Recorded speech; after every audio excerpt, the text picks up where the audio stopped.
All right, welcome back, ladies and gentlemen. Today, I am here, Blitz 5, with my co-host, Mr. Stento, and we are bringing the final week of qualifying for NA. Tonight, we are going to be seeing Group A battle it out against Group C. If this is your first time popping into the MG NA versus EU Showdown, we have $5,000 on the line, and as this tournament comes to a close for the regular season, we're going to be splitting $1,000 for the regular season prize pool split between NA and Europe. And then we're going to be giving away $4,000 in the finals. First place is going to be coming home with $2,000, which is just absolutely amazing here. $5,000 total dollars on the full prize. As always, we're going to be playing 5 maps, 3 on Erangel, 2 on Miramar, which have been really great over the past few weeks. And then we're going to bring it to Stento here to go over the scoreboard and some of the additional statistics that we have here the teams have developed over the past 2 weeks, as I mentioned. Yeah, absolutely. Welcome everybody to the showdown. Jumping into some Group A versus Group C action tonight for North America. Right now, sitting at the top of the leaderboard is the 7 Kings. They had an insane night yesterday. If you were here, if you weren't, Quavo kind of leading the way with for them. Several chicken dinners, big kills, and really started to separate themselves from the likes of Console Killers, Affinity, and a couple other teams that are still in the mix here. All the way second from 9th. Some pretty good points, 267 down to 137. A couple teams on the low side there are going to be vulnerable to the likes of the Bloodhounds, Winner Circle, Torch, even perhaps Main Gaming and Ascension Esports, and a few others are still in the running here for the top 9. The top 9 from 24 on this playlist is going to be moving into the finals versus the EU section, but time is running out. This is the last time we will see some of these teams, so they've got to make it happen now rather than later. And switching over to some stats for you guys, we're going to take a quick peek at our kill leaders right now, led by a couple of the 7 Kings, Quavo and Warhawk with 57 and 52. Kidzo's a few matches behind them. He's been our kill leader for a lot of the way, so we'll keep an eye on the kid tonight. He's got 45, tied with CK Turbot and Boatman for TXC, rounding out the top 5. And quickly flipping it over to the damage statistics. Lots of the same names, heavy on the 7 Kings side. Warhawk, Tacticals, and Quavo all in the top 5. Also joined by Hobie for Affinity and CK Pixel as well. And joining us is going to be another new stat we've been incorporating here, the head-to-head showdown, and this is going to highlight a few things for us, ladies and gentlemen. Vigorous is currently our 3rd place team. Abnormal is our 5th place team. So these are a couple of the top teams in the competition, and you can really see that there's truly levels to this. Vigorous with 136 kills, Abnormal with 103. The damage is 27,000 to 22,000 and a little bit of change. Average placement 5th versus 6th, and average placement, average points per round 12 versus 8. So you can even see using these stats that a very solid team like Abnormal. They've been led by Reckless Tony here with some insane plays. They've been playing very consistent throughout the course of the tournament.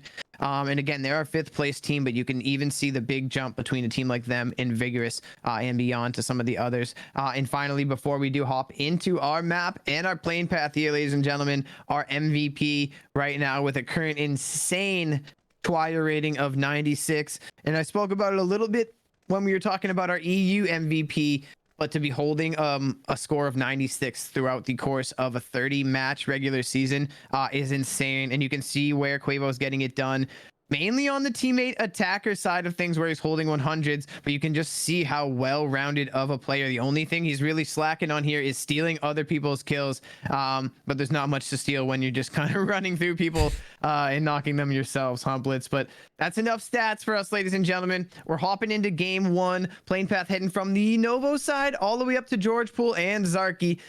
Yeah, welcome in, everybody. Very excited for the NA games today. They've just been really blowing kind of us out of the water with these crazy entertaining games. Last night, chat was on fire. We had so many people in here. I got a couple of messages from people after the games just saying how much they enjoyed watching. So if you're part of that, thank you guys. If you're here early, we'll obviously be redoing the intro for people joining in after game 1, 2, and so on. And something I want to mention before we get into where people are dropping is that Quavo, I think yesterday was at 88 or 89 T-Wire score. So after those games yesterday where he just went absolutely off, bringing it up to a 96, Yeah, Just 7 Kings incredible, with like an insane Stento day mentioned. yesterday. Yeah, it was just nuts. I mean, they won 3 games, but there was a couple where it just looked like they weren't going to go very far, and then just had huge comebacks with so many big kills. And we've had a lot of parity in the league so far, but they showed last night that they kind of took that big jump, and obviously there kind of can be a pretty big difference here. But there's still so many great teams. And so many people have won across the board. So I'm excited to get into, again, the last 2 days of the regular season for NA and EU. And the first circle is going to pop here on the west side. We saw this a couple times in EU earlier today. Again, we've been playing 3 p.m. for Eastern Standard Time for EU, and then coming back at 8 p.m. Eastern for NA. Trying to see, some different changes in the drop. One of the changes we saw is MG. They're currently in 12th place on the right side of leaderboards, or maybe in 13th, right around there. They've been dropping military base now. They're kind of doing a 2-2 split there. And then recently, Quavo and team was going to Pachinki, but they're not in the match tonight. Again, it's Group A versus Group C, so we have to remember that some of the teams are not going to be there. I'm just going to go back to that list really quickly here, because who we're not going to see tonight is that middle list. So we're not going to see the 7 Kings, RMV, 187Z, Phase 9, Toxic, Eno, Shooter's Instinct, and the Bloodhounds. So again, on the right side, we're going to be looking for Vigorous, Winner Circle, Crazy Mob, Abnormal. Those are some of the top teams from that Group C right now, just as a reminder. And we'll keep doing our best to kind of fill you guys in where everybody is located on the leaderboards. Anything off the bat you want to mention, Stento? Yeah, interesting first circle, as you can see, pulling over to this left side bridge. PI's in a really good spot. Vigorous is going to be happy that they're on the north side of the bridge there. Perhaps in one of their backup drops. I think they usually like to land up in the George Pool area. And Main Gaming, as you mentioned, on the military island, going to have a little bit of a project finding their way over the bridge here. But lots of teams also just kind of spread along the edge of the circle, whether that's in the Milta side, all the way up the road over to Rozhawk. And again, doesn't look like too brutal of rotations for most of these teams. Again, we're just going to have to wait a little bit here until we see where the action's popping off. I'm not seeing anything too pertinent. No teams are quite on top of one another at the moment. So we're just kind of checking out what's going on with Vigorous here. A couple of our top players in Kidzo and crew representing this squad. They're going to be looking to close the gap on the 7 Kings, who kind of jumped to the next level last night with some really impressive team and individual performances on that night last night. So again, Vigorous and the likes of AFI and Console Killers, third, second, and fourth, all going to be trying to chase these guys down here on the top of the leaderboard, who again aren't playing tonight. But does look like a little bit of a crash here. We've seen ABN crash this compound before, I believe, and now Vigorous, it looks like it's just Stiffy in there. So the rest of the squad need to show up really soon here. I don't know what Abnormal knows about Vigorous's location here. Prodigy is showing up on top of the hill. The rest of the squad's going to want to arrive very soon. Sunny is now in the same building as Stiffy, so I think he's going to notice that, yeah, the doors are open here. I think he saw some skinned backpacks, so he's going to know that somebody's here. Sento, I was just about to say that I love what Vigorous did here, because they always land at the crates and kind of skirmish with AFI early. And I'm like, now they're going to be able to keep everybody alive, but they split somebody off here with Stiffy. I don't think he needed to go here. He's going to get one initial knock. Suni's actually shooting the wall, so it gives Stiffy a chance to maybe get the comeback, but the trade comes in and out goes the instant flush. But again, as I was mentioning here, I just think this is pointless for Vigorous to fight. They might as well stay 3 strong, but it looks like they're going in here, Stento.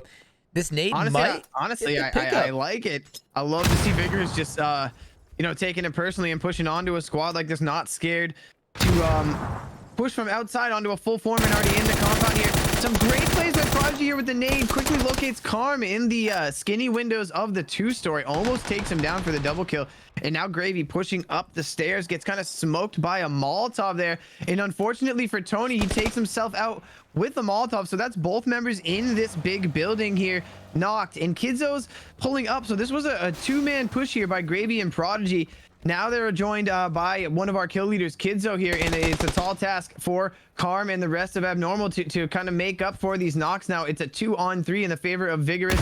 Kidzo kind of poking around the edge here, trying to figure out exactly where Karm is. There you go. He's spotted him through there. Takes a little bit of damage. Now he's going to hold this peek, a very interesting peek over the broken door here. Might be able to catch Karm off guard here, but both teams slowing things down.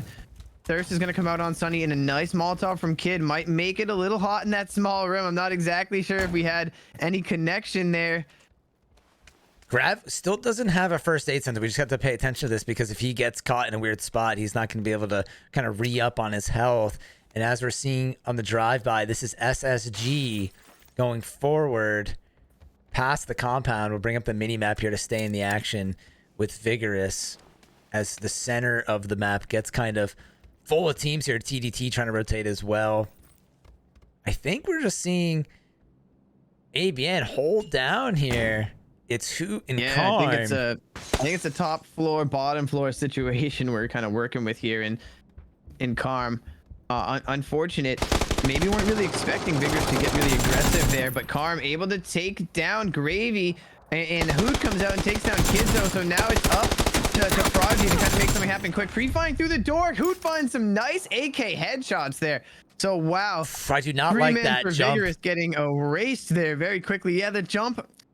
You Off know, the sometimes you want balcony to here. you want to just make it happen quick sometimes, so you just make those jump plays. But whether it's a two-story or not, oftentimes you're going to hit that kind of that tripod animation. I don't think it affected him there, but just kind of incapacitates you for a second trying to jump out, but quickly snapping over to SSG, who just crashed onto the Crazy Mob here. They've got to knock onto Problems. The rest of the team doing all they can to kind of make up for their fallen teammate here. SSG on the northeast side of this compound. We're on board with Bliv, Droppa, and Slumpto, getting their own angles here, so you can see a nice little bit of a spread. The smoke is out, so that revive is coming down as Bliv and Slumpto kind of overwatch this one or two buildings that SSG is kind of confined to right now. And it's unfortunate for SSG not getting aggressive here. They did have a little bit of a numbers advantage.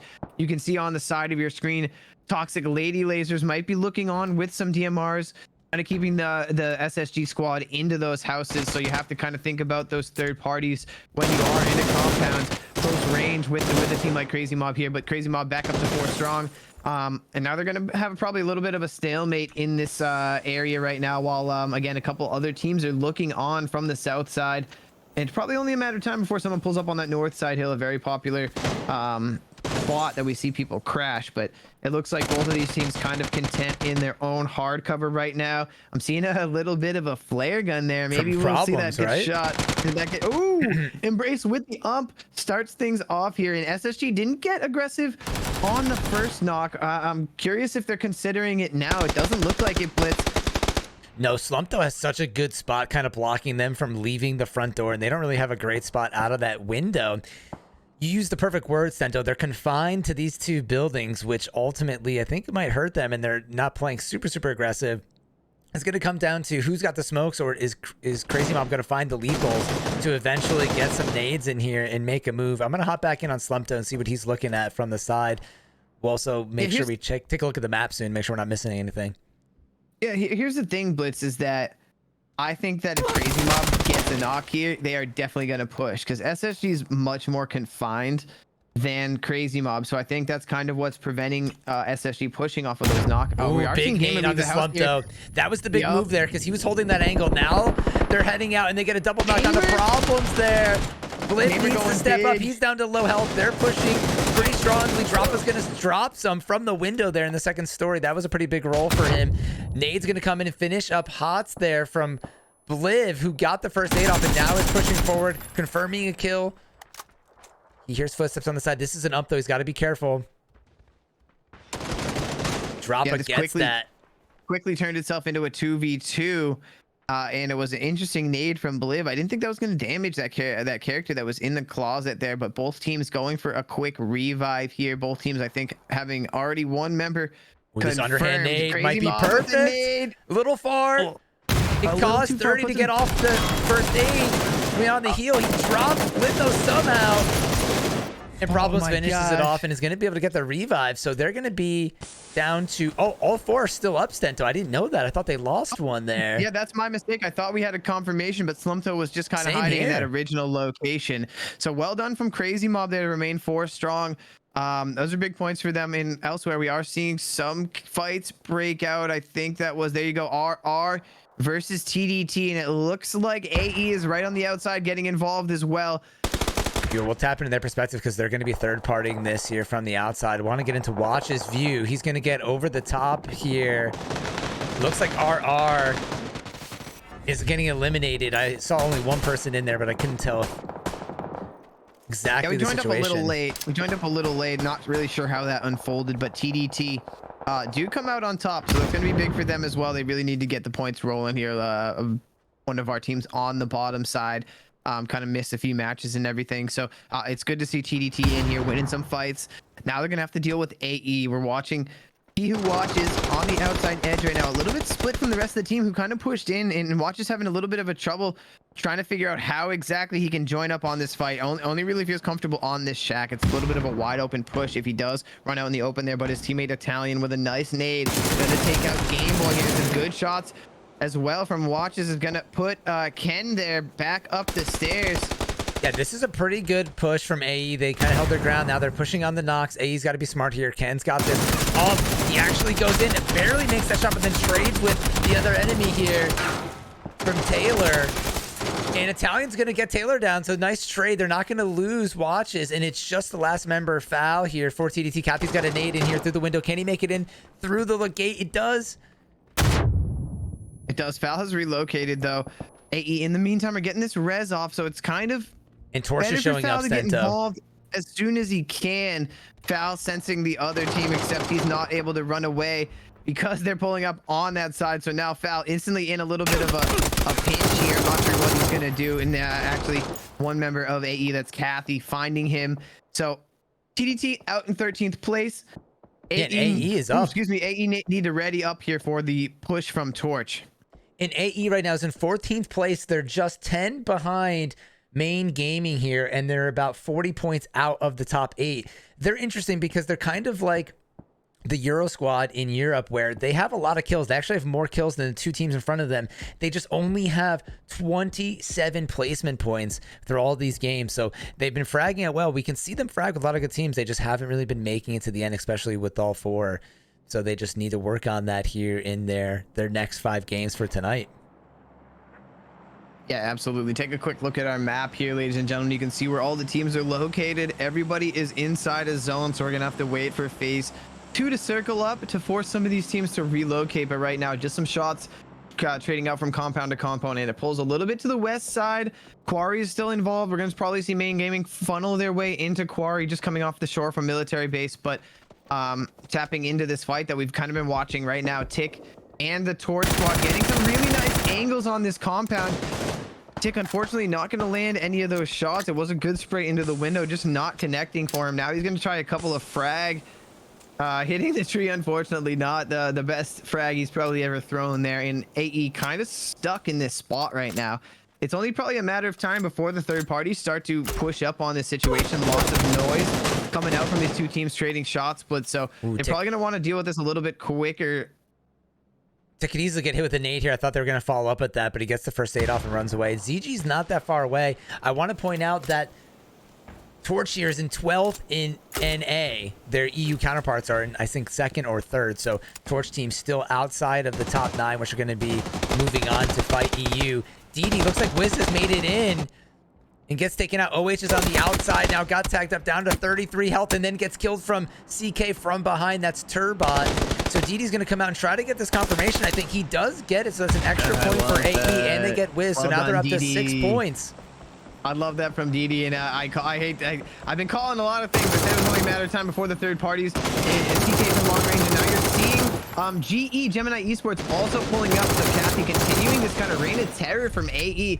Already 8 kills, and they're able to just get all of these reses up. Watches needs to get inside. A smoke is going to go down, but keep an eye on your mini-map, ladies and gentlemen. Gemini Esports has pulled up on the east side of the compound, starting to make the same push that Torch kind of made. It didn't work for Torch. Can it work for Gemini Esports? They're only 2 strong here. The rest of the members are a little bit further away, haven't shown up yet. So going to be very interesting to see if CK continues to kind of push this way as well. Turbot had a little bit of a say to knock some from long range, but I think we saw DD for AE kind of push up and thirst those kills. Right now, Gemini Esports seem to be comfortable just hanging out on top of this hill. They're kind of watching all sides. They don't look too eager to push into that compound that AE has. So might be heating up over near Quarry right now. I see Main Gaming pushing onto some knocks for TXC. We have PI also in the area, so a nice aerial view here shows lots of teams trading out over the top here as the Toxic Lady Lasers in a really difficult spot by that Harry Potter down on the low side here, Main Gaming and PI with some difficult angles over the top of these guys. They do have a Groza down there in the hands of Lex, but right now the Lady Lasers in a really difficult spot. I don't think we're seeing Main Gaming get too aggressive over the top here because Winter Circle out there to the right, PI to the north, kind of restricting their ability to push over the top there. It's only a few seconds though, however, before the zone is going to circle up here, Blitz. Yeah, and wow, a big shift to the north. I really thought we would maybe see this come back to the south like it often does, but this is going to end with no compounds most likely in here. Maybe this one on the north where AE went into, so they got to be stoked that the circle just went up that way, and now Main Gaming is going to have a pretty tough push out of here, Stento, from that bottom part of Quarry. And it looks like Crazy Mob chasing down the last member of the Dub Hub. Dilla here on the map. Dilla just heading for the hills. Literally, he's got a little bit of a rock here, and now Crazy Mob slightly confused at where he went, but they've got big numbers here. Dilla not going to be able to do anything. Out in 10th place goes the Dub Hub. Crazy Mob really rolling in the first match of the day. Already got 5 kills, and they're in a decent spot on the southeast side of zone right now. As we zoom out a little bit, you can see lots of territory in the center of this circle wide open, and I think the biggest fight right now is going to break out on that southwest side of the zone there, Blitz. We're seeing PI again with TLL, Winter Circle, and Main Gaming. Looks like Main Gaming beginning to wrap away throughout the other side of Quarry, potentially trying to go around and above PI here, but on board with the prison inmates. They've kind of just got all their focus onto that Harry Potter tower there. It looks like PI nap time, considering wrapping back up to the top side. Maybe they have a little bit of comms on the wrap from Main Gaming, so they're going to send one to the top here and try and address this. They don't know exactly where that team across went, so I think they're kind of deducing that it has to be a flank here, and really good plays from PI to kind of go this way and make sure they don't get back flanked. I'm trying to think, where is Winter Circle? I forgot that they're located on the bottom here. We haven't talked about them really today yet. They're on that bottom side fighting with the Toxic Lady Lasers. They went east instead of going north.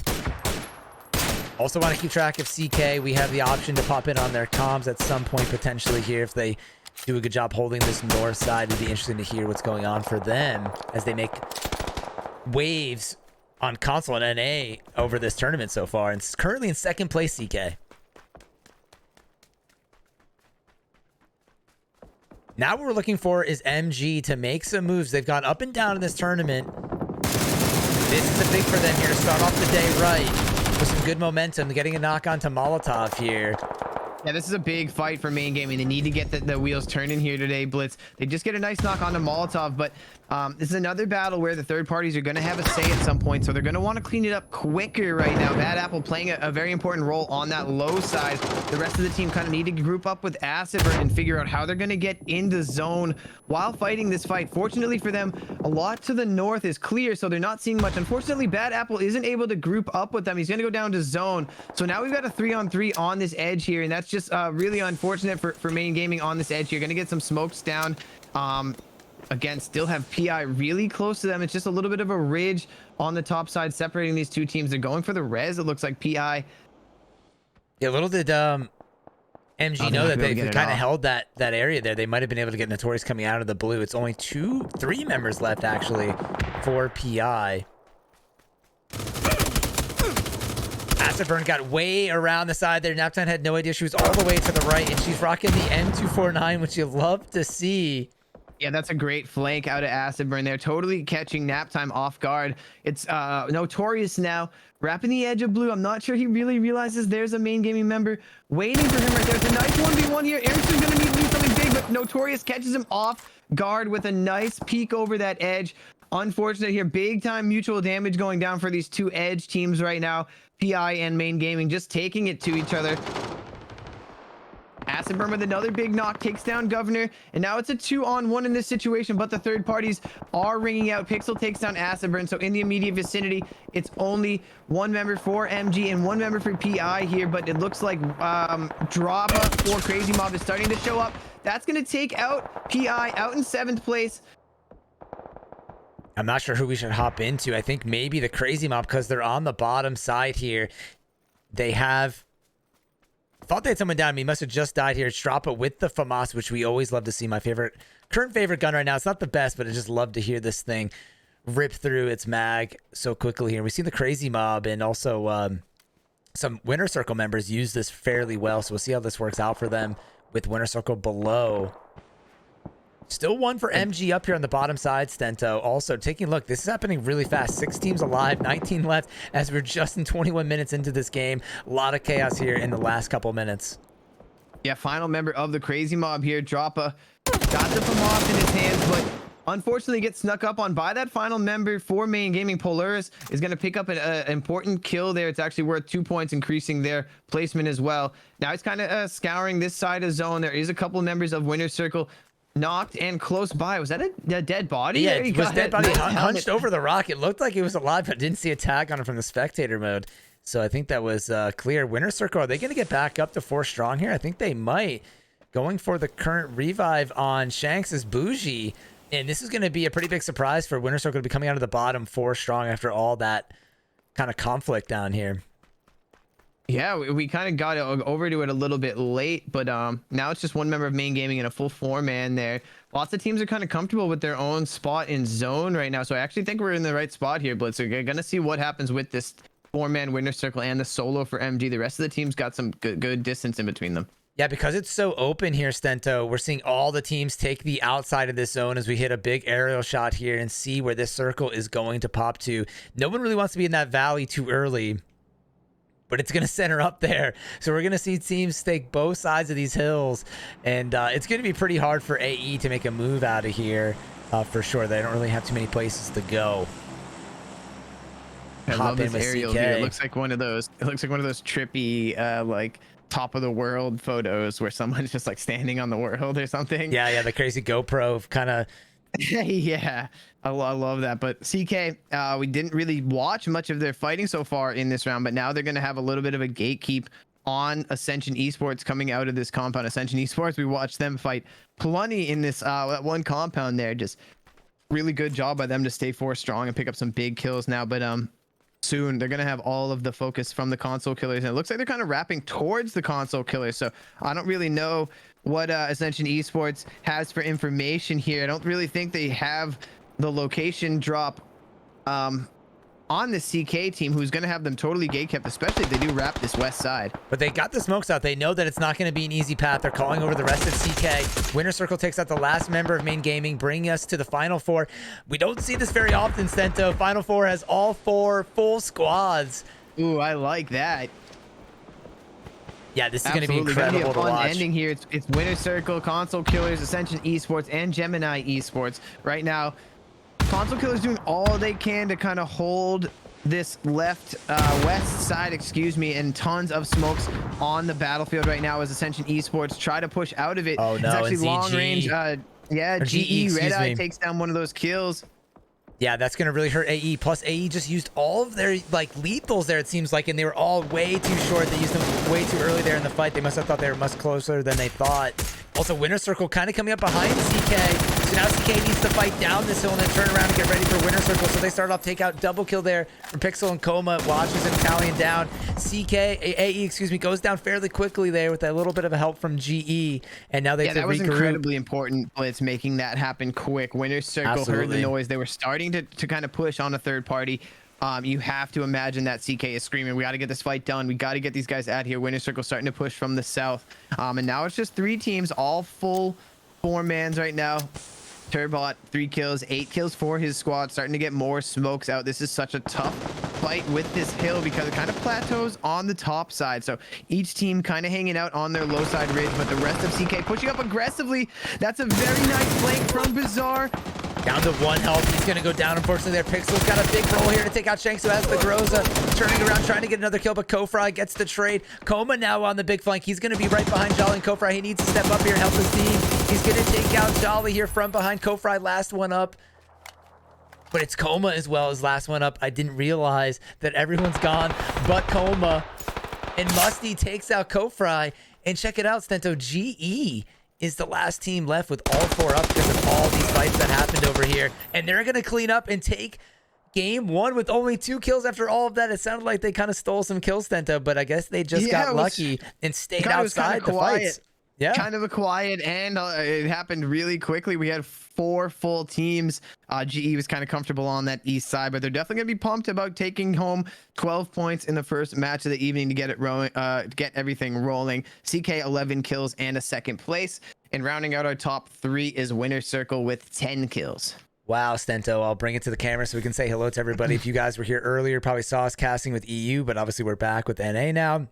That was NA keeping up with their action-packed momentum there. I mean, that game was, once the action started going, just non-stop fighting going on, absolute craziness. And really, it was kind of hard to commentate. Not hard to commentate, but there was so much action with CK at that point, just rolling into AE, then Winner Circle, and the whole game just kind of came to an end. And it's pretty rare that we see that many players up for their 4 teams in the final 4. And I started having some issues with the camera. We'll check on it, but we see you now, handsome Stenta here. But yeah, crazy match, and what a way to start off game 1. Yeah, fun start to the game. We're gonna be heading right back to a wrangle for match 2. We'll fix my camera in the meantime and get that lobby set up for you guys. Don't head anywhere. We'll be right back in just a few minutes.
All right, Stento and I are back with game 2 here, just making sure everything is fine on the production end here. If you're just joining us, we are in our last week of qualifiers for NA, and every single day during the qualifying streams, we play 5 games, 3 on Erangel, 2 on Miramar. So we're getting ready to head into our second match on Erangel, and then we'll be headed to the dusty desert of Miramar, which has always been really good for NA. And if you're just joining us right now, we have 24 teams in NA, and we are going to be working towards the top 9, and then they will go to play EU, hence the NA versus EU Showdown, brought to you by Main Gaming. We have 3 separate groups for NA, so tonight we're watching Group A versus Group C. Our number 1 team is the 7 Kings in NA. They're in Group B, so they're sitting out right now.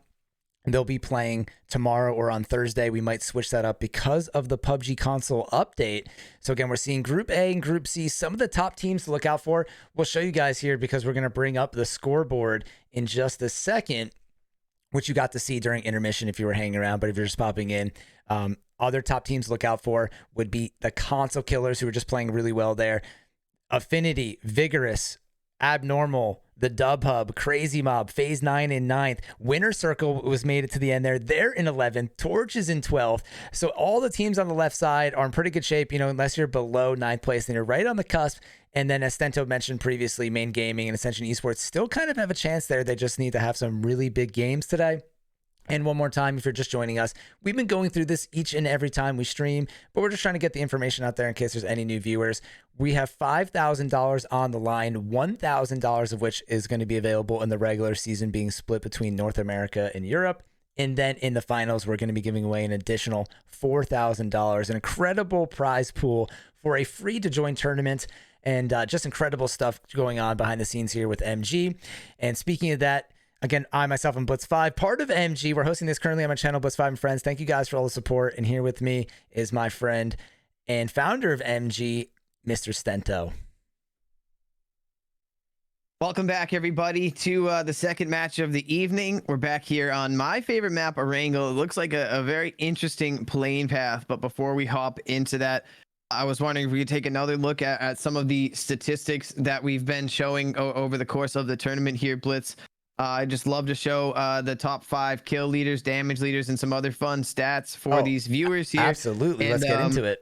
Yeah, it would be cool just to give guys a heads up of who is really showing up here today. Lots of the same names that we've been talking about here. Top of the kill leaderboard right now is Quavo and Warhawk for the 7 Kings, followed up by Kidzos for Vigorous, CK Turbot, and Toxic Boatman, rounding out the top 5 and quickly flipping it over to the damage statistics as well. We're going to see a lot of the same names here, but you'll get a good idea. Warhawk Tacticals leading the way, followed up by Hobie, CK Pixel, and another member of 7 Kings rounding out the top 5. That's going to be Quavo. And one of my favorite statistics that we brought in is a head-to-head. These are 2 of our top teams, Abnormal and Vigorous, both in the top 5 right now. You can see the difference between their frag abilities and their placement points and stuff here.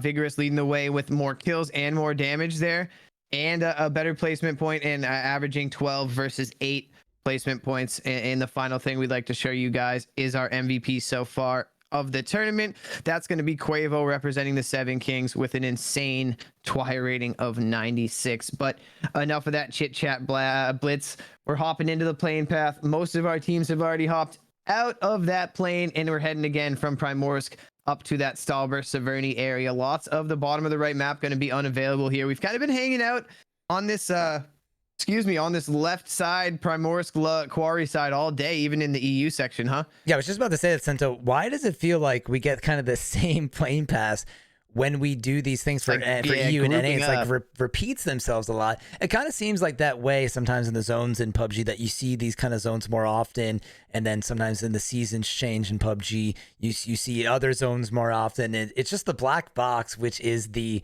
randomized zone for PUBG, is so interesting. Someone at PUBG has some knowledge about it, and we have a little bit of knowledge, like it touches the plane path and comes off the water, but it would be kind of interesting to find out some more secret information. But that's all we have for now, and it popped on the north side, and it looks like if you kind of discount the teams at Rozhok, most of the teams here are outside of this zone. They're just on the cusp of this. CK is going to be stoked with this. They got second place there.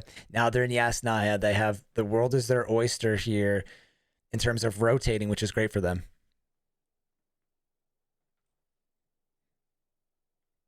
Yeah, this is a very interesting circle. We've seen it a number of times more recently rather than earlier on in the tournament here. And again, CK going to be hunkered down in Yasnaya. RR have totally taken the north side of the map. Just about every other team has a big rotation as lots of teams jumped early on the left side of the map. We kind of mentioned we didn't think this was going to be heading over to that east side, but the end of the plane path did finish up there. So it was a small percentage, but that pop is going to throw a lot of these teams for a little bit of a whirlwind as they try to find their way into this first phase 1 circle. Yeah, it's interesting. On Watchmain Gaming here, they've been switching up their drops, and I don't think we've seen them drop in Rozok Sento, so I wonder what's going through their comms right now, or maybe kind of leading into some game planning. I'd have to imagine, Sento, that some teams probably meet before they play a little bit, right? I mean, I've played in a few tournaments myself, and that's what we always did. We made sure that we kind of went over our game plan for the tournament and what we were going to do. So, some teams might just kind of send it. They know what they're going to do every single time. Some teams might be discussing that a little bit more. Curious. It's also Main Gaming's last chance to kind of bust their way into those top 9. So it's time to, change things up, try to get a little more kills early on, position yourself better on. So it's probably something along those lines, I would guess. Again, this is their final 4 matches here, and they still got like 20, 30 points until they're inside of those top 9. So it's a very interesting dynamic with the 3 groups. Some teams sitting out and some teams playing. It really does allow these leaderboards to kind of shift around a lot. And the name of the game is consistency. It's always been consistency. You need to be putting up the points in every single game, because if you don't, you're going to get passed by some of these other squads. And DubHub a little bit more comfortable in this area tonight, because we're typically seeing them drop with the 187Zs in apartments, but 187Zs in Group B, so they are not involved tonight. But starting to see some of these rotations come out from GE, PI, several teams on the low left side of the map beginning to move into zone. So we might see some action here, and maybe we hop in with some of these rotating teams. Excuse me, we're seeing Torch here go to the dead end compound here, grouping up. That's going to be good for them. PI really isn't going to run into anybody here, but we can catch on board with them and just see what they're up to. Looks like it's pretty clear in front of them. Also want to point out, check out RR. They're in a huge split, but no one's even nearby. The closest one is Torch. Gonna look for the crazy mob and Vigorous to get going. Stento, you know what? I don't think I saw any pickups being used last round. Normally, North America has been using that more often. I mean, we might have seen one that we missed, but we'll pay attention to that.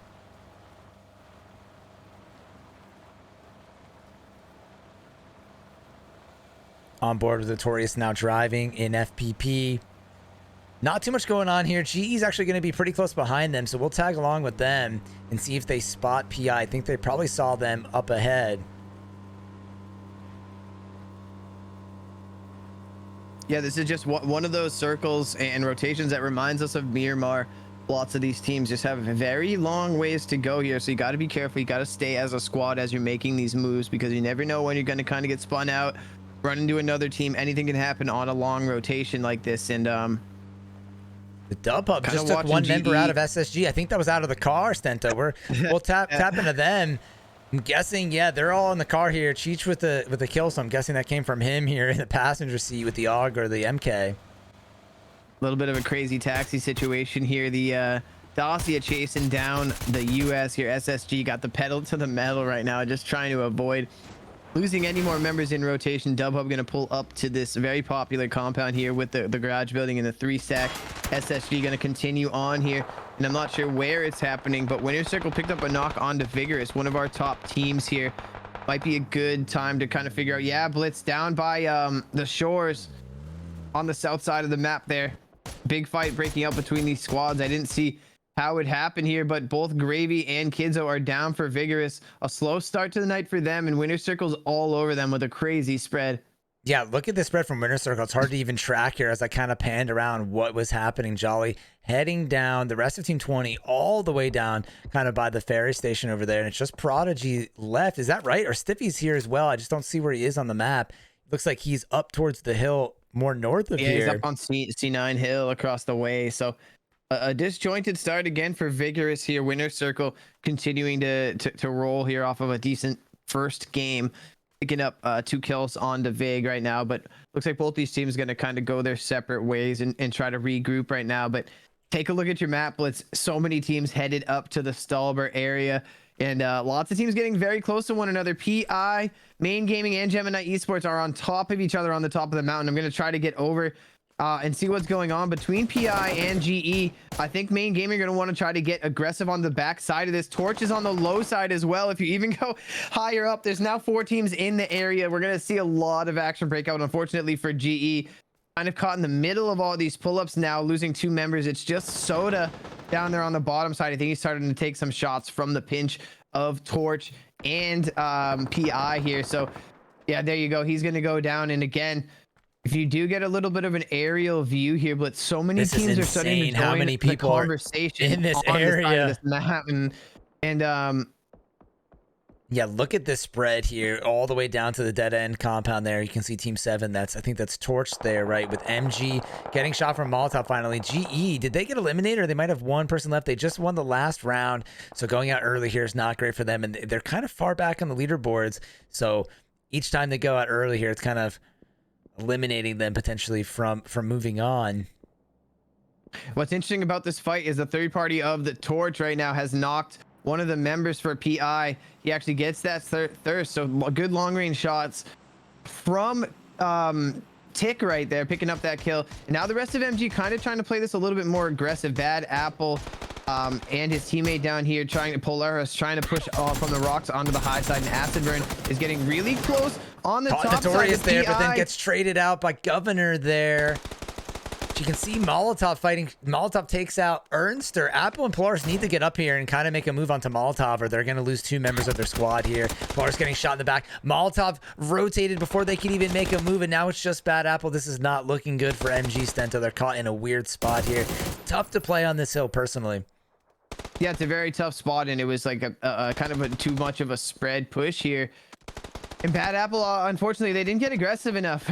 We see it sometimes, you know, they're pushing on to this, but you just need to be a little bit more aggressive, I'm afraid. And it's kind of broken down for them right now.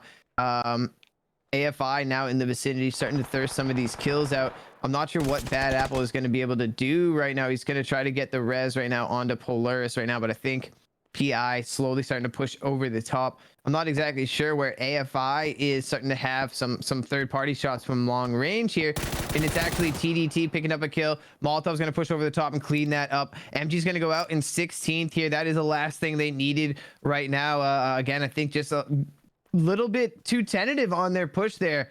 And Acid Burn got caught out, and that kind of started the cookie to crumble there for unfortunate for them. Big points for PI, and they're in a good spot here. Phase 2 is circling up, directly centering on that location we were just at. PI now in a very good spot. Yeah, and we're on board with Kof right here from Winter Circle, barely surviving, rotating with the motorcycle. I was in this view because we've been pretty lucky. Well, not lucky for the enemy players here, but catching some explosions of vehicles on the rotation. I'm guessing with Main Gaming Stento that maybe, you know, they know that they need points. So maybe they're just a little worried about getting into the action too early and getting eliminated. And then it kind of backfired there, which is unfortunate for them. And right now, again, we're on board with Dub Hub rotating. Albos gets taken out of the car from Shanks. Some nice DMR shots from Shanks there. Drops Albos here. Dub Hub is one of those teams. They're going to be playing both today and on Thursday. So they've got about 10 matches left. But they're in the top 9 right now, but not by much. So they're going to need to keep some consistency going to make sure that their spot doesn't get bumped by one of these teams on the outside looking in. They're trying to get the res here on Albos. Cheech and the rest of the squad is pulled up. They've got the comms on some of the location here. Jolly's kind of caught out now in a really awkward spot, and Cheech takes him down with some clean MK12 shots, kind of flipping the script here now. Bougie's going to try to pull up with the car, providing a little bit of hard cover for his squad. Albos does get thirsted out by a nade. Cheech being called into the compound now by the rest of his squad, and unfortunately for him, they're going to probably get the res up there. So just a really nice job by Winner Circle, looking out for one another, pulling the car up for some hard cover, and just some really good team gameplay there. We're going to snap over to the east side there, Blitz. I saw you hovering. I was thinking about it, but ABN. Winter Circle looks like they might push, but I don't know if they are. So let's get over here to ABN versus ABN AE. right now. Saw me thinking about it. I see AE here. AE was playing fairly well in game 1, and they need a lot of points. Again, I'm going to check where they're at. They're currently in 14th place. That was before last game. who I think just stunned himself there potentially. Trying to throw a smoke or something. Karm loses out on the other side, so ABN back to 3 strong here. Get the revive off on Tony, one of their lead fragging players, so it's good to get Tony back up, but trying to scurry up the hill. Psycho's taking some shots in the back. This is a good flank, but if he doesn't get to this hard cover of the tree, he almost did get knocked there, so almost coming back to bite him there, but it does work out for him in the long run here. Now AE doing a little bit of mountain scaling of their own, leaving 2 down low and sending 2 up. DD and Kathy with some nice nades onto Psycho here. In Italian on the low side takes down Hoot. Only 2 members up for ABN now. AE is starting to really frag out today, Blitz. Yeah, we're going to switch over to AE because they're kind of on the run right now. Watch has got a great flank. He's going to be able to take out Psycho here, and he does with the barrel. Tony might be the last one up here. I think he is. We saw Tony do some incredible things on his own, kind of putting the abnormal team on his back. And also the reason why they're in 6th place currently. AE, even after last match, they're in 14th place, so they need this win to keep moving forward. Almost got Tony down there, but he's over the ridge, and they're going to be on the push to get this last kill. Yeah, Tony has laced up his shoes. He's gone right now, and DD doing the same here, trying to just get any sort of an angle right now. They need to be Tony careful. really booked it, but it looks like DD did find him. I was going to say Tony's the fastest man alive, but DD sprinting as well caught up to him there. And again, like we said, AE really needed that. And as we look at the map here on the right side, there's multiple teams, 1, 2, 3 stuck in the blue, 4. Well, no, 3. Yeah, 4 total teams. So many teams here are rotating through also. Look at that, Blitz. Yeah, this is crazy on this side. Crazy Mob, speaking of Crazy Mob makes it in. SSG looks like they're safe. Dub is safe. They got split, but 3 members are going to make it in. It looks like Vigorous Stiffy, who is he the last one left for a squad? He is. This is an unfortunate kind of breakdown for Vigorous right now. And look at this. AE probably just got rehealed. They have the boosters running. DD doesn't even have time to get a booster yet. I'm not sure if he has one. And Crazy Mob is right below them, and they're ready. They just got some shots going. They're warmed up. Which is something to be said, Sento, right? You know, if you haven't fought in a while, if you have a more passive game, sometimes it's hard to run into a great team and be ready to fire. If you've been fragging out, like some of the top teams, when you run into another team, you're ready to go. And I honestly feel like that makes a huge difference sometimes. I think we've all been there when we're playing. You don't get to shoot for a while. Sometimes you're not ready to make those really high-level snap on target plays. Some of the best people can just do it all the time, but a lot of people like myself kind of need to be warmed up a little bit. And Watches there gets a beautiful Moisen Nagant heady onto Cheech, who came in at the perfect time, but looks left there and gets taken out by Brody, who's way further up on the hill. But a nice trade from DD there. That's going to be huge and potentially saving Watches. That was just a clutch shot that needed to be made there from DD. I thought Brody had a teammate with him, but he's by himself. Some really good team gameplay from AE, man. They've been, ever since the last game, just fighting so many fights and keeping people alive. We'll see them take a knock here, a knock there, but they're doing so well at keeping everyone 4 deep as they kind of maneuver their way through these fights. DD is kind of scouring the edge right now. I don't know how he didn't see Dilla on the left. He needs to be careful. He's focused on the smoke. He might consider going to loot Brody right now, and Dilla totally wrapping that east side, left side, looking down the hill. And ooh, maybe we spotted Italian. Does he see Dilla? No, Dilla might be able to get away here. Ascension Esports already with 5 kills in our game 2 of the night. And here we can take a quick look at the map for a little bit. Circle's coming in pretty quickly here. AFI stuck between PI and CK. Didn't really hear too much of them in the previous game. I think they got taken out by CK outside of Quarry in game 1. Again, there are some questions about who won the first game. That was GE. We'll be going through all that stuff as we progress through the night. And again, this is game 2 of the NA versus EU Showdown. We are watching the NA players play Group A versus Group C in the final week of qualifying as we see the circle group up here. Yeah, just a second before we do see this 3 into 4 shift, kind of centering right on where it was. Stalber a little bit still involved, and this is just such a tough zone, playing the side of this mountain in Blitz. We still have 14 teams, 42 players, so a ton of people alive still as this zone just continues to circle in on this location. CK, one of our top teams here, they've got AWM in the hands of Coma right now, and they're trying to figure out where exactly Torch is going to rotate to. They've been kind of peering down on that dead end compound for a while now. And you mentioned it. This is one of our newer teams to our Astro A40 listen in. So we're going to keep a close eye on these guys here and look for a really good time when they're about to engage here. Maybe as they're kind of spot winner circle and Torch is pushing in close to them. Blitz, why don't we hop on board with their comms? Yeah, great timing. Idea that we couldn't hear him. Okay. I told him to leave the Discord and come back. All right. Try something. I don't know.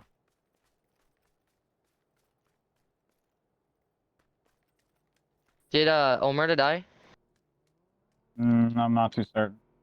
Hey, cars below me. Cars below Hey, me. yeah, cars below me. I think they're listening to us right now. There's one running. Well, There's hey, one one running. stop down below us. I'm back. He just got shot below me. Biz, play up here, bro. I'm They're watch below bottom. me. Hey, boys, my two ping, of my them. ping, my ping. I was trying to fix my. I'm coming to you right now, Coma. What is that? Come One on, was just come gonna on, come on. Dubsy's There's below one us lower. too. There's one lower. One lower. Guys, get One that lower. thirst on, Ping. Yellow. Bottom right.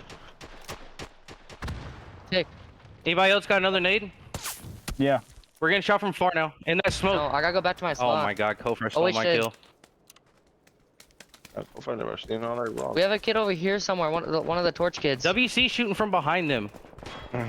I see him. I see WC back here. Hard mark. Where do you want me to throw this nade? I just hit one Yeah. WC. Biz, in the last one over smokes here down there. somewhere. Down here. But to the left of that car. In the cubby. Yep. I don't know if they're dead or not. Honestly, I didn't watch the kill feed. I know Kofar stole my kill. Did we kill the kid down to our right? What happened to the team that was in the compound to the west? That's Oh, yeah. WC, I think. I don't know. That was Torch. That wasn't Mini Yaz. But we still have one of the Torch kids over here somewhere, Biz. Let him keep on going. Then. He's gonna be wrapping down like around our right, I think. Like up behind us, I Yeah. swear.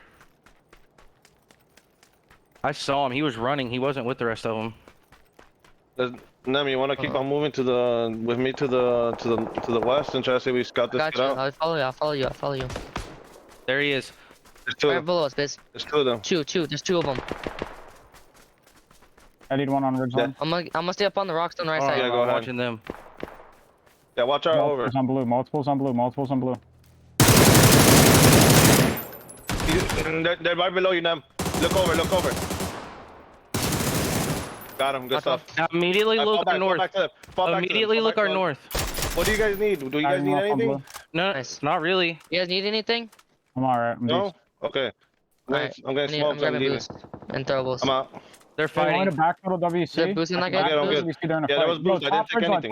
Top ridgeline 100. I'm going back to them. 101. I'm grabbing throwables Okay, real the quick. team shoot. I want a WC knock. I can backpedal them, bro, and put shots on Go them. ahead. If you Wait, see, well, if the you see kids the up above opening, are go gonna be ahead. a nuisance, bro. Damn, I need you to play on my marker on yellow. I say we go up the hill. Alright. Alright, I No, we got don't you. need I'm to go going. up the hill. Nothing. Why do we need to go up the hill? We got ridges. No. No, these ridges. We don't need to go down to. Yeah. WC. We don't need. No, we don't. Well, if you see something that we don't see, you could do it, but just don't die for it. I just don't need no one dying for it. Stay right there, Nam. We don't need to push up more than this. Fuji's We dead. need to watch our north. People my ping right there. My. Wait, Eddie, I need to double My down gr- here to my here green. real quick. I see you guys will help. Nam, watch your north side, boy. I am. I'm watching you over Yeah, a I'm little bit over. now, Turb. It might be the girls over here. My ping. I haven't seen the girls die at all, All good. and they were shooting at one Just of the leave it- let A5 him be. kids. We got our chance to third party things. We third party things. Come on. We're already in phase 5. We need all 4 Yeah, I up. know. He's the AE rest is- on the east side. Where the rest of Double these back. WC? He's pushing on my Double marker, back. on my marker. On yellow. Excuse me. No, never mind. Deeper on yellow. Going far right to. He's going like right to Yeah, left, that's kind of, but up. Come on, let's go up some. Coma. On warehouse side. On Gun. warehouse. Yeah, I My just saw ping. him. He's right on that wizard. I'm moving up left a little bit. We need to make sure nothing's pushing from our like top, like north. Yo, let's fall back. Wait, no.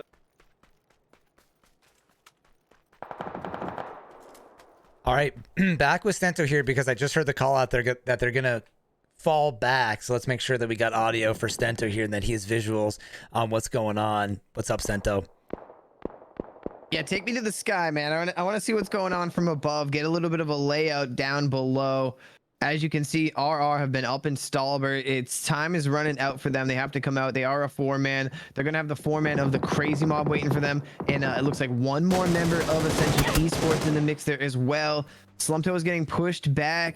This is just a really tough ridge that kind of extends off the south side of Stalber. It's like kind of slowly rolling up and then it flattens out. So it's really tough to peek this and not kind of throw your body out in the open. And all the hard cover right now for RR that they're working out is kind of giving them a little bit of an advantage. And now TDT is led also by showed up Valentine here. right now has showed up here at the tree. Foul opened things up with a nice knock onto this. It's only a 3-man for TDT, and there's a lot of players in this area, so they're gonna need to make sure they get their smokes out to maintain. They're kind of gatekeeping both Tragic and RR, as well as the Crazy Mob here, so they need to make sure that they don't spread themselves too thin here. And TDT have a really good opportunity to pick up some good points. Yeah, look at this. And the Toxic Lady Lasers are still alive on the very north side. So RR, if they go too far north, they're going to run into another team here.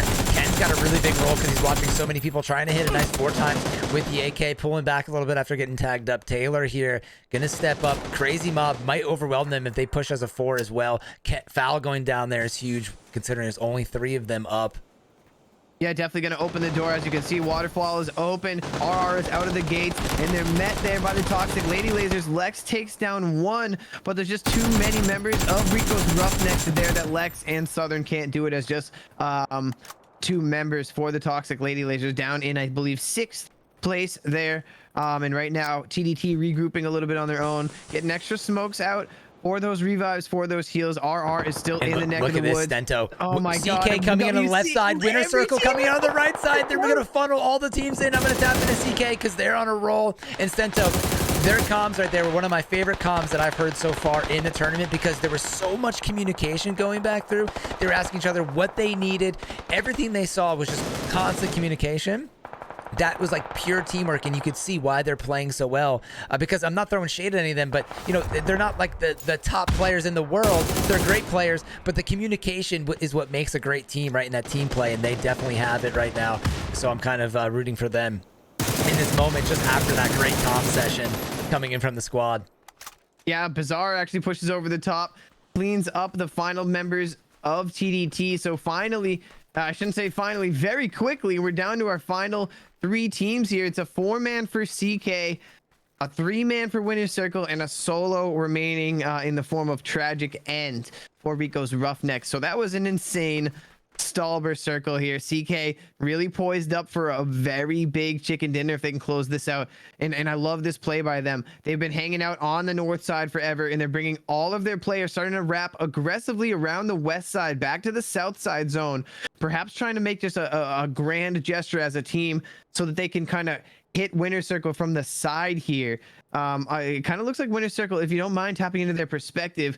Yeah, I was curious where they were focusing. It doesn't look like they're catching Kofry off guard at all. He is fully focused on this left side. Perhaps that is his duties, as you can see. Jolly watching the fence still, making sure he keeps an eye for Tragic. And then what are we doing with the 3rd player here, Blitz? I love just kind of seeing the different angles that these guys are taking. And Jolly's kind of flanking back around, gonna recheck that low side. So Winner Circle clearly, you know, all covering their own areas here, sweeping back and forth, making sure that they don't lose sight of any of these solos.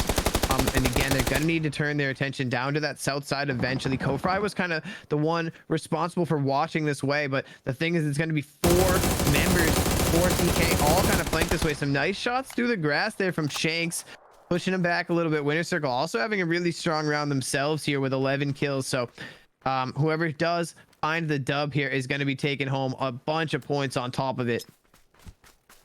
Yeah, they just need to get RR here, and I think Winner Circle's deciding, let's do this now so we don't have to worry about it later. They know he's stuck here. They got the stuns coming in. It should be pretty quick for them. It is. But then pushing back here is definitely going to solidify CK having Winner Circle completely surrounded. The spread. They took all angles of the low sign ridge, and Turbot here in a really good spot on the edge of blue so that they can't kind of flank around the same way that CK just did, kind of out of this side around the west side here. Turbot's got his eyes on Kofry. He's got the barrel up, looking for Jolly as well. So now Shanks and Jolly gonna have little to no choice but to either fight from this side or deny kill points here. And there you go, CK, too efficient, too clean with it right now. Blitz, 14 kills and the chicken dinner. That is an absolute team effort by the console killer boys, and really showing how you get done as a squad there. We had an awesome Astro A40 listening. A very good game by the Winner Circle 2, 12 kills and a second place. Enrico's Roughnecks, we haven't talked about him a lot throughout the course of this tournament, but an 8-kill third place is going to be some big points for them as well.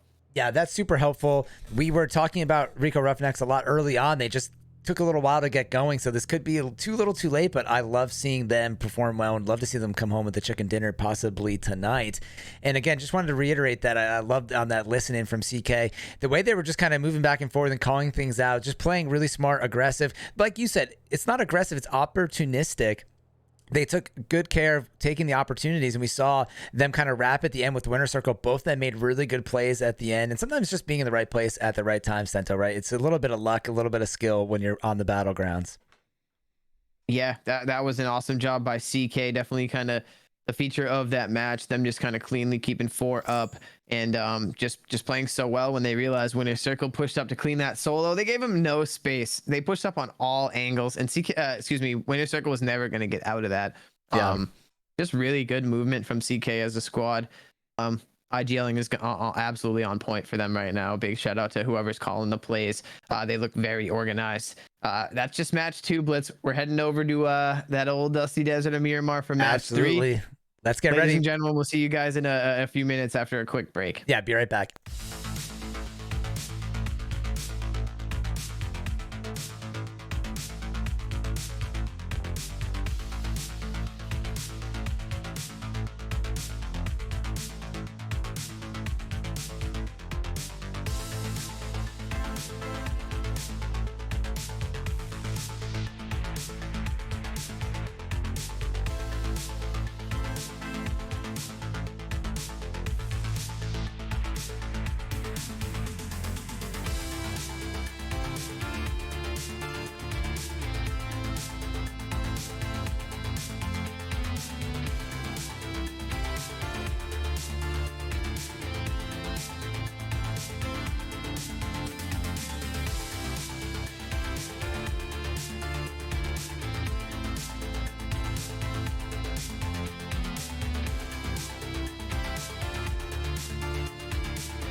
All right, welcome back, ladies and gentlemen. Here in front of us, we have the daily map rotation as we enter in to our final week of qualifying for NA, again for the NA versus EU Showdown. We're headed to the Dusty Desert, trademarked by Stento here. Very exciting for game number 3 as we can kind of see the initial flight path coming in from El Azahar over to Monte Nuevo. We've seen some great action already tonight in the previous 2 games. So many great games have been happening in NA, honestly, and Miramar has really kind of put the icing on the cake to that. So very excited to see what happens here. Stento, anything you're looking out for as we kind of, some teams are going to be approaching their final games tonight, right, Stento? If we probably should mention that because we have the different groups playing. Yesterday, we had Group A versus Group B. Today, we're seeing Group A versus Group C. So Group B is currently out. So for Group A, this is going to be their last few games, right, Stento? Yeah, my eyes personally are on Torch, the Dub Hub, Main Gaming, Ascension Esports. These are all teams that are, if they're not on the outside looking in of those top 9, I think the Dub Hub might be the only team that are inside right now, but they've got 3 matches left. They got to find their way into the top 9, and they need to find enough points to hold into into tomorrow's matches or Thursday's matches as well, I should say. So Group A, there's a lot of teams there. Again, mainly Main Gaming, Ascension Esports that are on the outside looking in, but there's also several teams from Group C that are in a similar situation right now. So people are battling it out all over this leaderboard, which as soon as we do get an update, we'll give you guys another peek at here. But the plane path is taken off from that El Azahar area down to Monte Nuevo, a somewhat northern plane path. We're not going to see much of Leones or Chumacera in play here, really. We'll have to wait and see where the circle pops. Yeah, this flight path a little north, sort of, not entirely north, but more north than south for sure. So we'll see where people end up in EU today. We saw a lot of people going down to Los Leones. Couple teams here heading to Picado right now. Looks like we're going to see PI and TDT. Definitely some teams here. Again, never throwing any shade. I have so much respect for everybody fragging it out on the battlegrounds. And like I always say to Stento, so much easier to commentate when you're watching, flying around the map, and you can see every single person. So please don't ever take it that way. Just trying to call it, for the scoreboard that some of these teams here are sort of on the bottom of the scoreboard, being TDT and PI. So we might see them kind of dropping a little bit more hot to get into action, maybe get some last minute points and just see what they can do with their gameplay right now. As we see TDT landing a little bit north. AEDD looks like he's driving out of the crater there in the buggy. Always risky being in the buggy because any shot can kind of take you out, especially from behind where the buggy is fairly weak there, or even, straight on as well. Yeah, you brought up a good point. This is kind of the full send hour, right? We're heading into the twilight of the regular season. Some of these teams, the Group A teams, are going to be wrapping up their 30-game regular season tonight. So we're going to start to see some teams take matters into their own hands, rather than go out quietly with nothing to say. Maybe we're going to see some spoilers. Maybe we're going to see some hot drops, people trying to affect the game for others rather than just play their own game. That's the type of stuff that is going to start to happen here, ladies and gentlemen, as we head towards the end of the season there. A little Ace 6X compensator combination. Nice loot here for Torch in the church area right now. But little bit of time here before we see some of these teams take off. But first circle has popped Blitz. It's a drastic circle for most of these teams, heading all the way down to the southwest. You can see the distance most of these teams have in between them and phase 1 zone. We'll keep a close eye on our map and on some of these rotations because I expect some early game action with this crazy circle. Yeah, for sure. And another kind of just adding to that topic here as we have some time to just chat is that you also see some of the great teams will start to throw off their drop completely. I remember seeing this with kind of the 7 Kings before they're 7 Kings, that towards the end, they would just do some wild drops on the outside of the map to just completely get a void getting dropped on.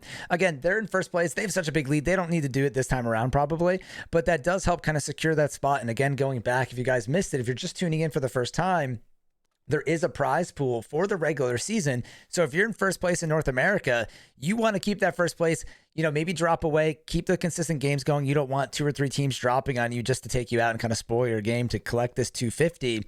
And while this might not seem like a lot, we are giving away $5,000 total during this tournament. And in the finals is really where a lot of the cash is. So just a reminder, we'll see some of the top teams kind of making some interesting plays. I think we'll have to pay attention, see who changes their drops. Yeah, I love the map view right now. We're watching 3 teams kind of rotate through the Monte Nuevo area, Dub Hub, Abnormal, and Main Gaming, all on their horses riding through the desert right now.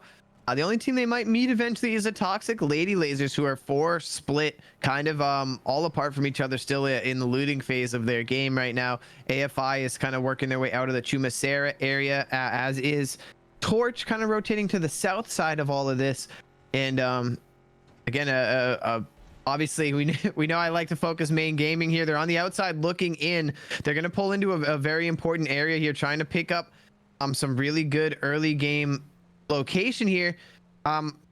Toxic Lady Lasers need to be careful here. Main Gaming 4 deep in 1 car, and there's only 1 member crazy here, so might get outnumbered here if this happens how we might expect it. It looks like they're going to pull off here. They might have been able to pull up on the ridge and kind of take that fight, but they're going to play it safe and elect to kind of just move on here. Again, every point matters for this MG squad right now in the Toxic Lady Lasers. Doing a really good job to kind of just back this MG team away for now, holding probably what's one of the best spots in the zone right now. Yeah, and I just quickly hopped over here because I thought we were going to see Dub Hub potentially drive by Abnormal. It looks like Dub Hub, excuse me, is going to peel off into the field and take one of these compounds here to the east. Dilla was already on top and actually took down Hoot here. Let's see if Psycho will be able to get this. Revive, actually some nice shots onto Dilla.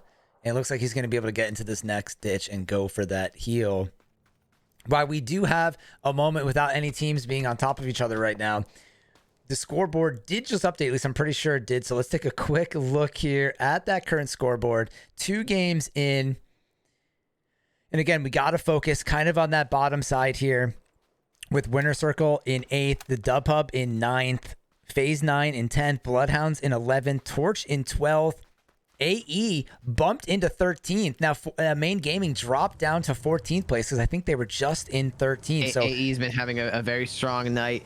And another thing to point out, Winner Circle was outside of the top 9. They jumped into 8th place here. A couple teams aren't playing tonight, the Phase 9 and Bloodhounds. So these are a couple teams that are kind of on the edge that are going to kind of drop out of the top 9 right now as the likes of the Dub Hub, Winner Circle, Ascension Esports, and Main Gaming start to put some points together right now.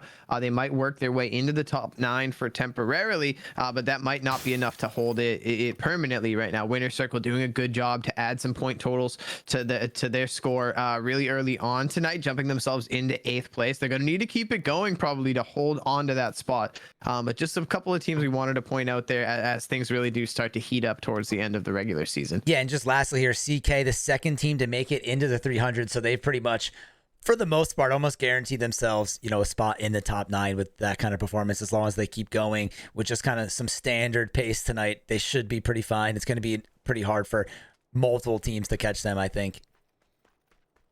And that has to feel pretty good for CK Stento. I mean, for as long as I followed the PUBG console competitive scene, CK was kind of in the middle of the field there, and now to see them in 2nd place, they must be pretty stoked about that. Yeah, and the thing is, 7 Kings are out for tonight.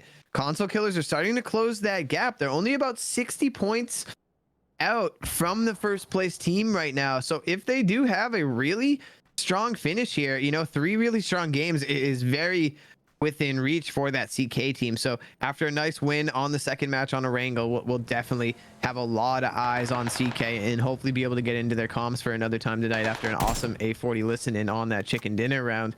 Right now, Crazy Mob rotating past some of this ABN squad. Abnormal Tony laying down some AK shots here. He sees Bliv here and gets a little bit glitched on the edge there, and this just isn't working for him. The red dot, no extendo clip AK is not really serving him much justice here. He's going to strap on a 2 helmet and reconsider his entire life here.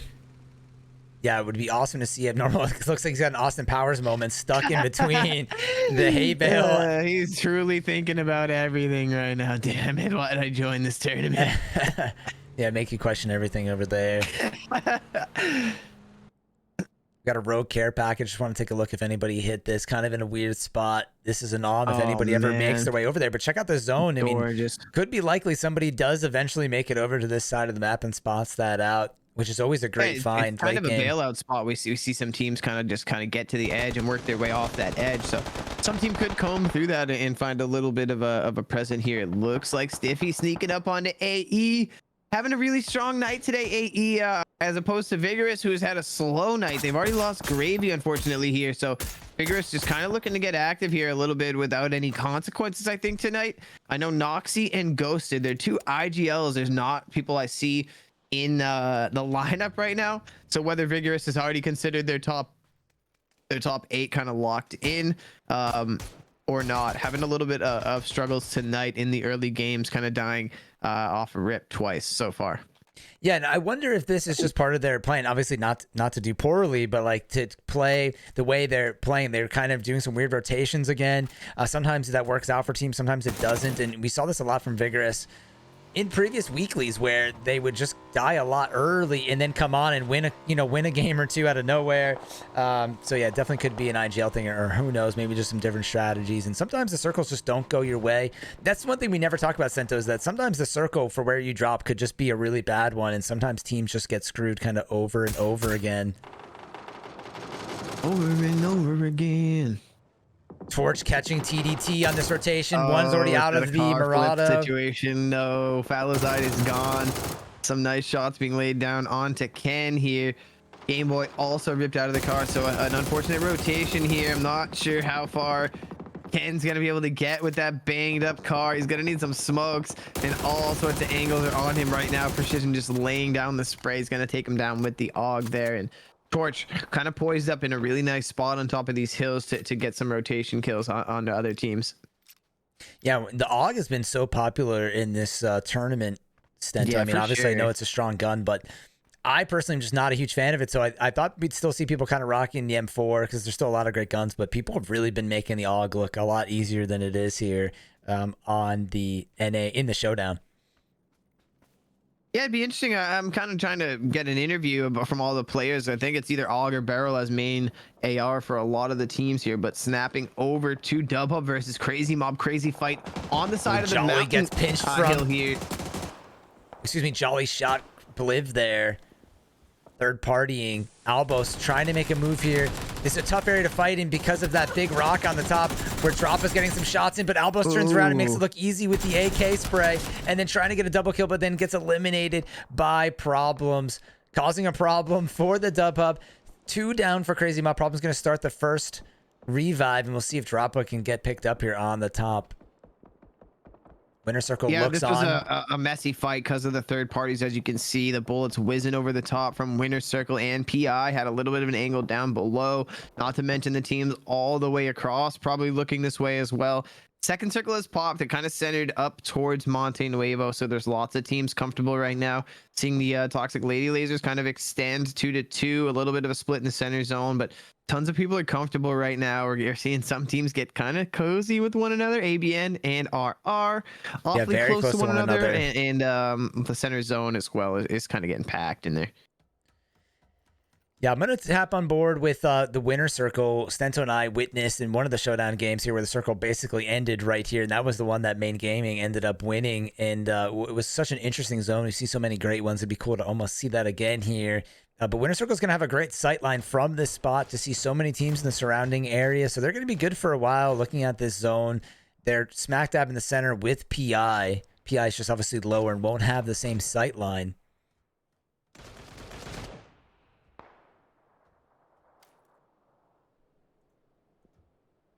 just 15 seconds before phase 3 circles up. This is going to be a big circle for some of these teams.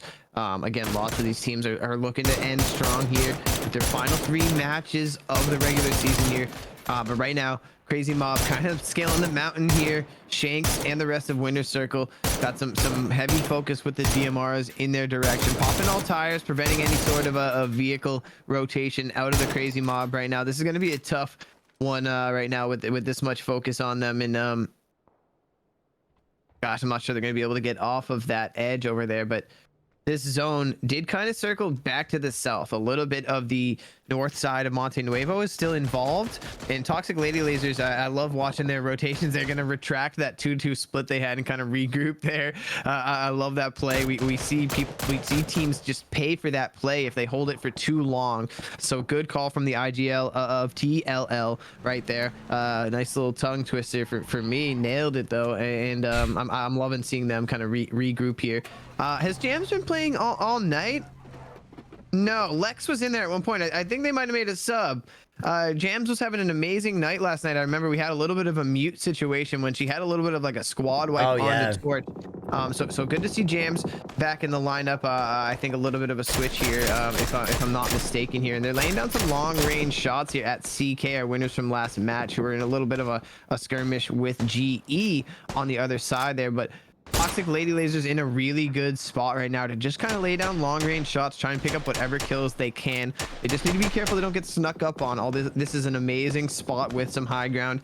Teams can kind of sneak under your ridges and perhaps get underneath you and kind of surprise you. So they'll have to keep eyes on all sides here. 15 minutes have passed Blitz, and we still have 15 teams and 49 alive. So it should heat up here pretty quickly. Yeah, we're catching one of our first airdrops of the, I don't want to say of the night. We've seen a couple so far, but not too many of them. PI coming in, probably taking that old compound that TLL was at. And you made a good call here because you don't want to be at that compound too long. It's a good spot for PI right now, but actually, weren't they just below Winter Circle? Yeah, so it's really not a big change for them. Honestly, they probably could have went on foot there. They made a slight change. Maybe they noticed with the vehicles, Toxic Lady Lasers left there, so they decided to rotate into that spot with their airlift and leave one anchor in the form of Molotov down below. But unfortunately, Winter Circle have kind of put some long range and short range cover down onto these guys, and now they're sending the team up. We're gonna see some util wow, here. Jolly's already there, Stento. I didn't realize. Yeah, and Shanks was the anchor on top of Monte Nuevo, who was the one who got the knock. So now this squad is in a really difficult spot as Jolly's begins to clear the first floor here. PI is totally getting bombarded here with a red zone. Jolly's gonna make sure there's no more nades going in up top before he calls that. And again, you can see through the door on the other side of the street, Shanks with the DMR is still looking in this direction. A great DMR player. We were just kind of watching him from the other side there. So continuing to hold that anchor role for Winter Circle right now as the other three have pulled up here. They're not feeling comfortable to push up the stairs yet. Blitz, how many members for PI are in the top floor? Let's take a look here. We know there's Governor here. That's one, two, just 2 members, I think, here, Stento. Notorious is up top. Molotov is back at the other compound. You think almost Molotov would try to get over, but it might be hard here. It looks like Shanks stayed back for Winter Circle as well. So they both left one person over there. Okay, so Notorious is close. He's just in the other building. I didn't realize he was just outside. So he's actually playing a really important role. If you do kind of scroll out here behind you to the left, there's one person. There you go. PI Notorious is hanging out in that solo. So if Winter Circle kind of plays this a little bit sloppy, they might get picked off from the edge here. Notorious definitely playing a very important role. Nap Time and Governor just kind of holding this building down. This mattress room and the right side of the top of the staircase here is a very popular space. We see people just kind of in there when your team's kind of getting outslayed. You can kind of just hold this down. It's easy to kind of dodge nades, and that was Shanks on the other side, dude. I do like that perspective. I'm kind of curious what's going on from the anchors point of view right now, but right now they're continuing to fend off this close range.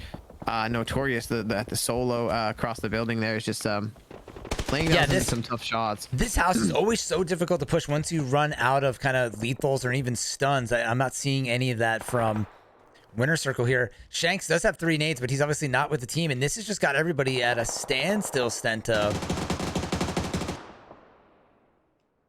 Tap back into Kofry.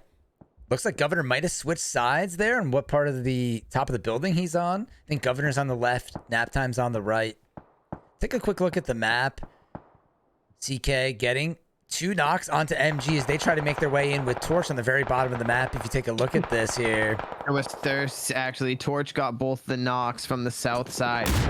In MG, just 2 split here. They're in such a difficult spot that you really need to be 4 deep in this situation. They're getting kicked off from all different angles. And back to this kind of stalemate between the prison inmates and Winner's Circle here. Winner's Circle having a great day so far. They really do need to stack all the points they can today to hang on to a top 9 spot right now. But this has kind of been a slowly developing fight here. And yeah, Shanks is here now, though. Shanks is the one with all of the throwables. So he's got a stun going. I think I heard the nade from Shanks. Yeah, he's down to... He threw all 3 of his nades, Stento, at some point because he's out of them unless he gave them to the team. I'm not seeing them anymore, but that did not get PI out. So whenever we want to leave here, I'm okay with it. But look at this move from Bougie. He might be trying to make it up top here. I don't know. Can you get through here? Into the window, I think you can. This could be a surprise play from Bougie to make it up top and climb into this window.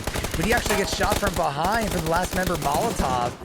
It might be Notorious's time to come out as well, Stento, and make this play, surround Winner's Circle, and get them out here. Vigorous is also running in from the north side. They might be able to come in and third party this.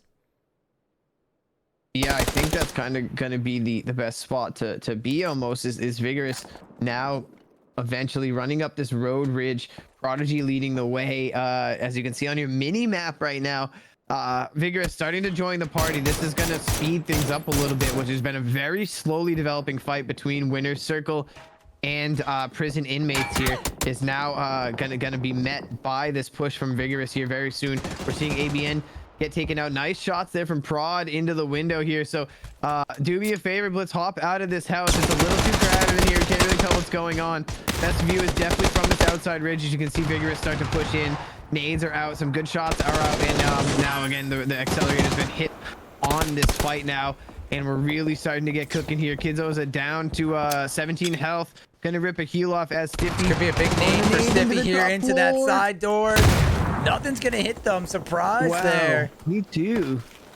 I thought it was gonna flush out Jolly, but I guess the nade went past him. Stiffy needs to get up here to make a big play and have kind of a simultaneous push through the front door.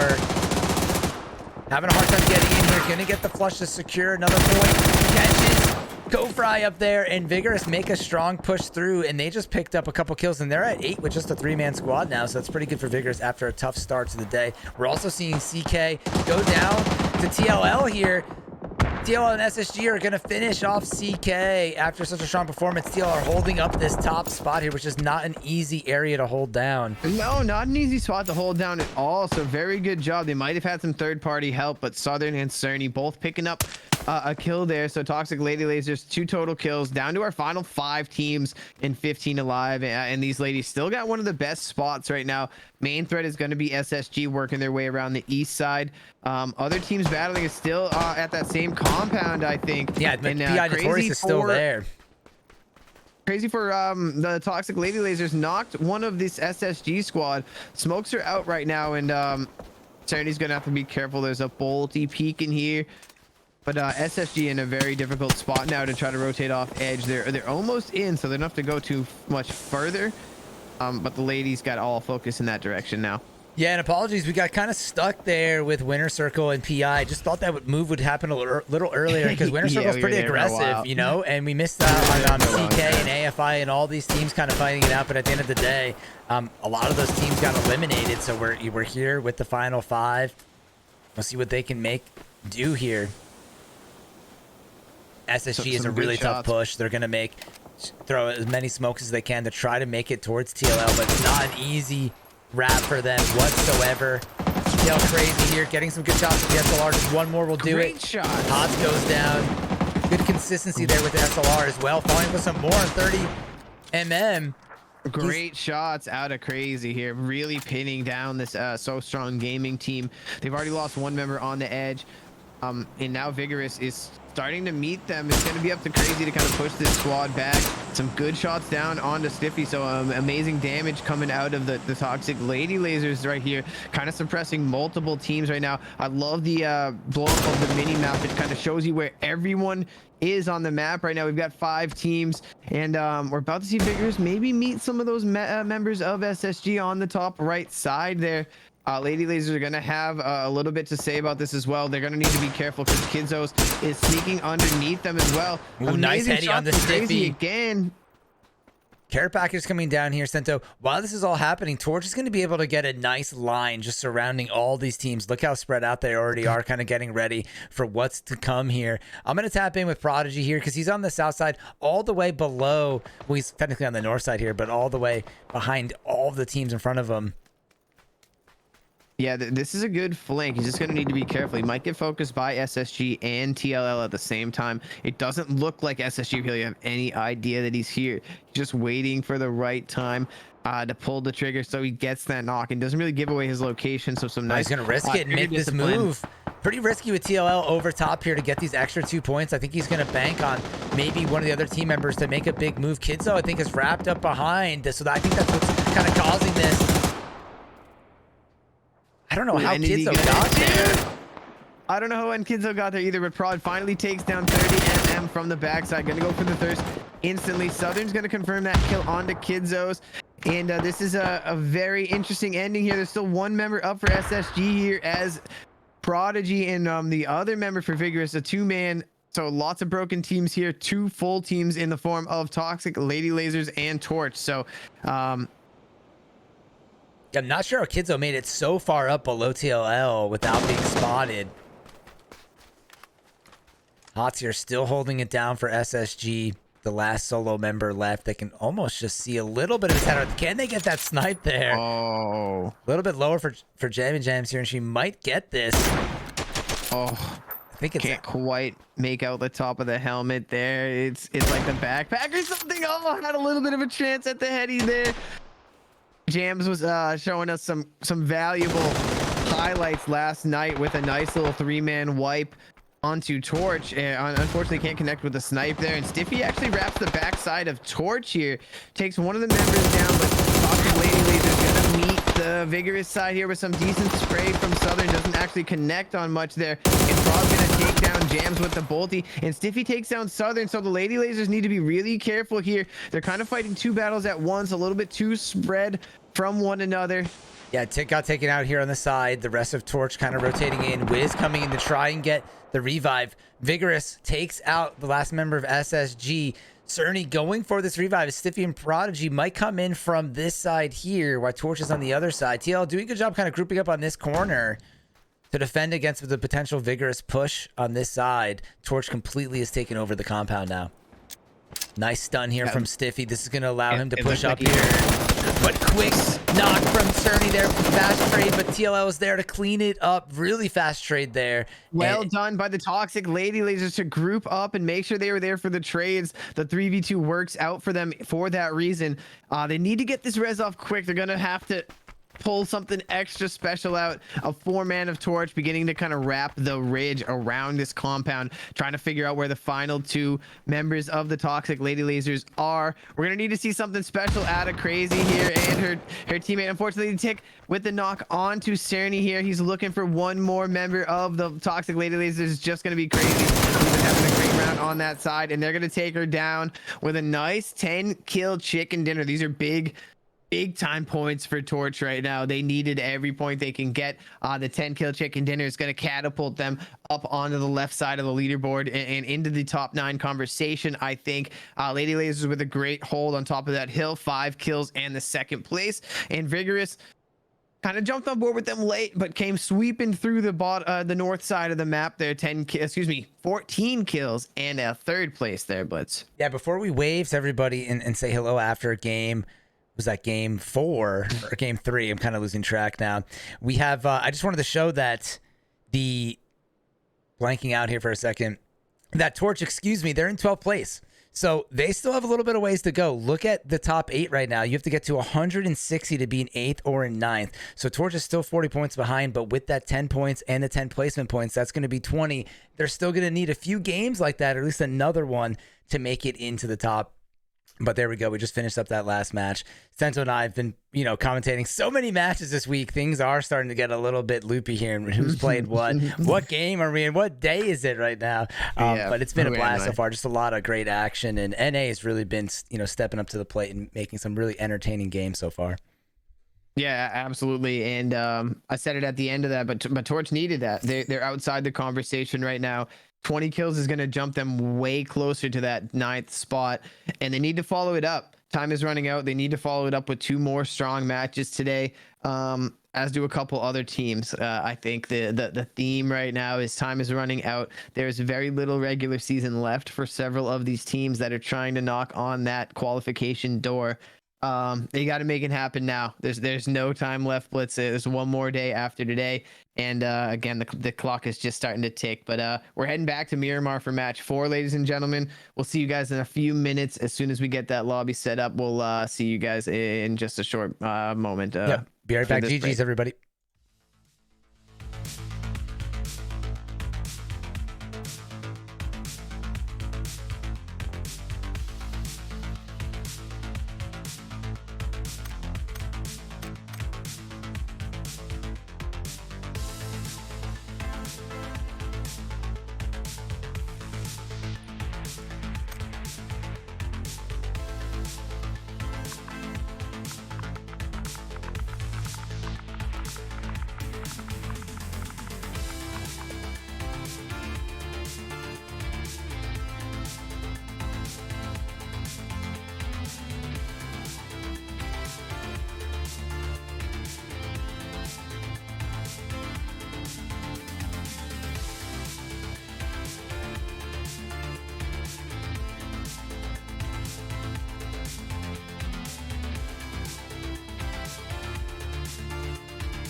match there, man. But enough about match 3, Blitz. We're dropping into match 4, back on this old dusty desert here, and we're heading from my favorite spot, the top left, that ear up there, down to the island. So a decent plane path here, kind of spreading throughout a lot of the center of the map. Yeah, so interesting here that someone's dropping Alcantara. This is TLL, Toxic Lady Lasers. I would love a good zone here, Stento. Good potential for something interesting to happen. And again, for people tuning in, this is our last week of qualifying for NA and for EU. $5,000 on the line for this month of June. The end of the finals are going to be the first week of July.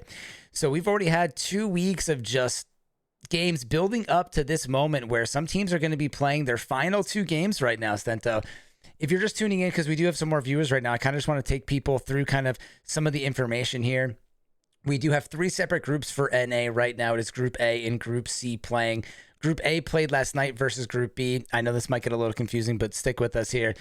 So on Monday, Group A and Group B played. Now Group A and Group C are playing. So this is Group A's last night for some of these teams. And then tomorrow, or potentially on Thursday because of the PUBG update, we will have Group B and C playing, finishing this event out. And then for EU, it's a little bit more straightforward because we have less teams here, 17 total teams.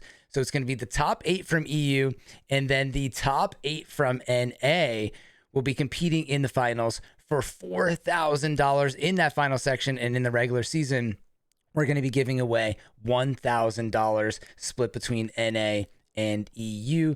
Just kind of wanted to redo all that stuff because I know we might have some new people in. As Stento always says, grab your popcorn. The entertainment has just been top notch in these games, especially for NA. It's been unbelievable. We see the first circle pop here kind of in the open by El Azarhar, and there's a lot of zone in the water, and one of the islands is in. Kind of unrealistic it's going to go that way, but we're going to check out what's happening in Los Leones here between TDT and the Crazy Mob. I think I saw one of the members get knocked here from TDT and the flush came out. Yeah, 2 actually, Blitz. Unfortunate for TDT, chopped in half, almost off the rip right now.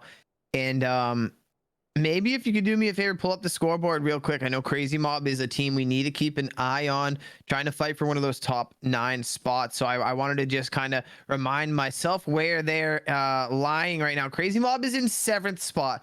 So they put a lot of points on the board, but there's so many teams that are close behind them. Winner Circle, Dub Hub, and Torch starting to gain some ground as well. So Crazy Mob just kind of had that consistency throughout. We haven't talked about them having too many big games or this or that, but they're just a team that will put up some kills. They'll get some decent placement, and they've just kind of been consistent throughout. And I think it's going to pay off for them in the long run, but they need to stay focused here in the last day or two to make sure they maintain that position right now, because there's some hungry teams behind them. And again, doing a really good job here as a 4-man to pick up a couple kills early and kind of command this Los Leones drop. Yeah, and I forget, I might have missed it if you mentioned it because I was just checking some stuff on the back end here. That Crazy Mob's also playing tomorrow, so at least they'll control their destiny. That's one good thing about being able to play tomorrow, is that you have those extra games to see where you're at. When if you finish playing today, you're going to be, sitting there watching, hoping that a team doesn't pass you, and it's not in your fate anymore. Not in your hands, I should say. Yeah, absolutely. Want to be one of those teams that is playing tomorrow for sure if you're on the bubble.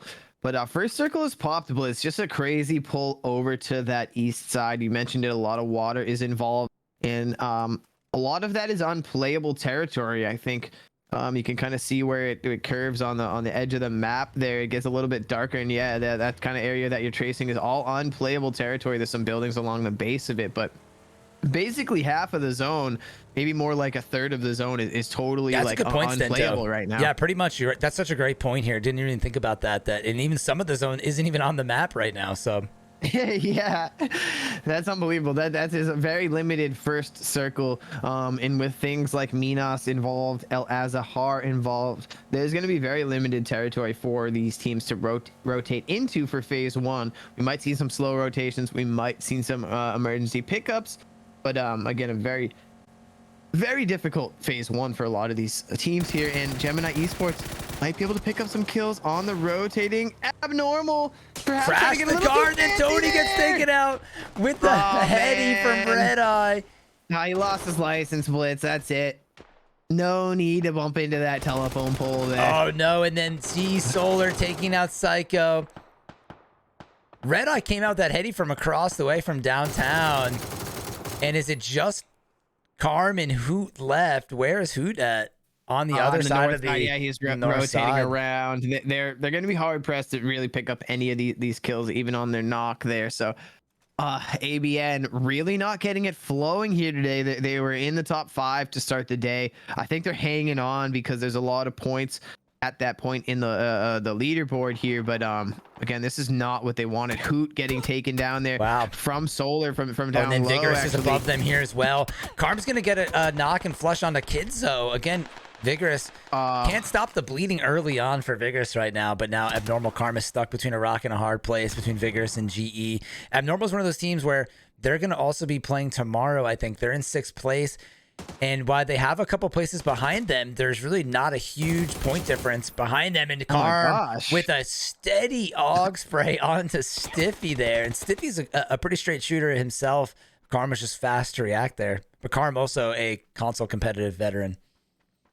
Yeah, and he's playing this really aggressive. If he can get around this edge and avoid the third party from Prodigy, he might be able to pick up this knock before they really know what hit them, Blitz here. This timing is going to be everything. They've caught him. Gravy disconnected the res onto Stiffy, and Carm's going to go prone for a little bit of a heal here. He's going to have a 2-on-1, unfortunately. He's going to need to make something happen quick. He's going to need to be very clean. Oh, nice. Prodigy steps over the top there. And very good comms from Vigorous to kind of regroup. Carm was a man on a mission there, looking for some blood, and Gemini Esports doing a really good job of kind of playing proactive, opportunistic PUBG here, pushing onto the low side ridge. They know who it is here. They saw a kill out on the kill feed. I'm not sure if Gemini Esports is 3 deep here, but I love the push. Yeah, Gemini Esports, I'm trying to track down where they're at. They're in 21st place, so they're pretty far back, but they had the dub today. Unfortunately, they only had 2 kills with that dub, but they got some good placement points there. Blitz, I didn't see what's going on, but a big fight's breaking out between CK and MG over here. I never saw what happened, but someone must have crashed someone or an airdrop or something. And right now it's actually only 2 members in the immediate vicinity. Coma and Pixel are dealing with a 4-man MG. So Bazaar is going to need to show up on the top side and lay down some shots here as soon as possible. The timing might be just right if CK can hold on. Acidburn beginning to flank around the outside here. Bad Apple had a good flank, but then he got caught from the side. And Acidburn here playing a big role on this side. Needs to keep contained with this tree. Gonna move back into the compound. Coma takes down Ernster. It's kind of going the other way for MG here. And this was a fight for them to win. Their grenade's gonna pop on Polaris there. I think he dropped it on himself. Not gonna come down with the flush. It's just Acidburn, the last one left. And this one sideways fast, Stento. Yeah, absolutely. Again, I'm not sure exactly what happened. They got 1 kill as we kind of pressed over to this area, and unfortunate that the timing or aggression just wasn't right there. And Coma and CK beginning to switch the tides on that battle as soon as we got over there. They did lose 1 member, but that's the 1-for-4 trade we always talk about here. And now console killers need to be careful. Crazy Mob playing again a little bit of aggressive, opportunistic PUBG here, as we see a lot of teams throwing caution to the wind towards the end of the regular season. Crazy Mob is seeing a team drop out of the sky here. Prison inmates CK's already shooting them at that as well. This is a 3-teamed battle once again now. Crazy. And look, SSG not so far away either. One of the members of PI really cut off here. 3 members right underneath in the compound. SSG is actually going to start this off, knocking nap time. Governor's trying to make it into the warehouse, but there's a pretty much whole team of CK there. Molotov laying down with this little bit of cover they have. Nap time's going to get flushed out from SSG as CK and Crazy Mob look on from just above. Yeah, this is a great angle, Blitz, because PI dropping into what was just probably the hottest zone in the map, because Crazy Mob already trying to third party CK and SSG from the west side, laying down some shots right now. You can see the spread that Crazy Mob have up on top, and they're actually going to get a DMR knock onto Coma here. They tried to push though, and Bliv paid for it. Grid shots out of Pixel, kind of pushing them back. And again, I just mentioned it, Crazy Mob is very split on this ridge here, so it's going to be kind of tough for them to regroup and get that res. They're already on that kind of flank to get the res here. It's going to be drop a wrap in the low side, but it's several teams here. They're going to need to be very careful that PI doesn't get an angle, or potentially another team from far away, because this is wide open territory here on the top of this hill. Yeah, pretty risky for CK to leave the warehouse though, so I think Crazy Mob's okay, other than PI potentially. Trying to see if there's anybody else in the area here. TLL is kind of on the east side, potentially thinking about joining in on this. Yeah, They we probably might heard see some shots. another. Yeah, they're in good zone, so they don't need to. But there's so many teams in this area, and we might see it. It's weird when where we are right now is on the west side of circle. Normally this would be the far east side of the zone. This is literally all the way on the west side. Just a rare circle that you don't see that often, but we have seen this one before. If you're, longtime PUBG player, you've definitely seen this zone. Still half of the zone is unplayable. I have to bring that up. That right side of the map is not playable territory there, and still a little bit of water. So there is a very small amount of area for these teams to work with, including El Ahazar taking up a ton of territory, and nobody's in there. Yeah, so how at crazy! this point, you gotta kind of assume that someone is in there, so no one's gonna go there. So there's just such limited territory right now, and this is just a crazy circle. It's only phase 2. Yeah, when this compound is in Stento, you're in an interesting circle. I don't even know if I've ever been here before, up against the wall here. No, maybe Miramar. you might spawn there in some pre-lobbies, or like in that area. Maybe I've run from a pre-lobby over to that compound. Yeah, because one of the other than pre-lobbies that- is right here. So potentially this is often, where you're spawning in. And this is actually where people might end up playing with this game today, as RR is kind of heading over there, and they have a care package. We're going to catch on AFI. We haven't heard too much of AFI right now. I think they've been fielding 3 members. Stento kind of filled me in on that they're only fielding 3 for tonight. Potentially, yeah, so just kind a of little bit more quiet. cruise control right now. They have some players out of town and stuff. So Nick right now with some decent shots on the Bliv. He's going to use the tires as some decent cover here as he tries to re-peek. Slumpto on the backside, getting some good shots here. Nick got to make something happen quick here. The rest of the team, Light and Omerta, showing up, but is it going to be enough right now? Crazy Mob been playing some good PUBG today. Can't get any knocks though. Nothing's coming down. Lady Lasers as well. Jams takes down Omerta, and it's just Light now, kind of in the close range vicinity with a full Crazy Mob here. So Light trying to peek through the door, doesn't get a knock there, puts down some decent damage, peeks another side, ends up hitting the jump button. I think a little bit by mistake here, in AFI gonna go out in 13th place right there, and some good kills on the board there for Crazy Mob, picking up 5 in early game here. I think they actually thirsted one of the knocks that wasn't theirs as well, so they're gonna be happy with that. Yeah, nice decisive victory there against AFI. Unfortunately going out again, but in kind of a weird spot with just 3 members.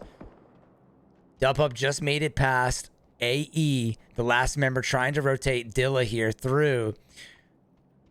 Torch right now is on a emergency pickup. Just saw them on the screen. Gonna try to catch where these guys are at. They're dropping pretty far north on this zone here. They're landing above TDT. It looks like they've spotted Ken. There's only 2 people there, though, so they might drop off this and might take the spot across from the Crazy Mob. This is open right here with the long building and the 2-story building right outside the road.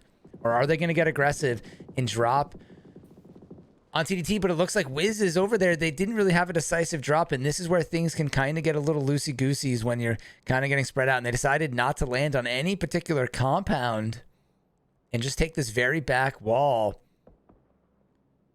And RR decided to take this compound we were kind of joking about here, which you don't see a lot of people play at. And it's kind of safe. I mean, their vehicles are up against this wall.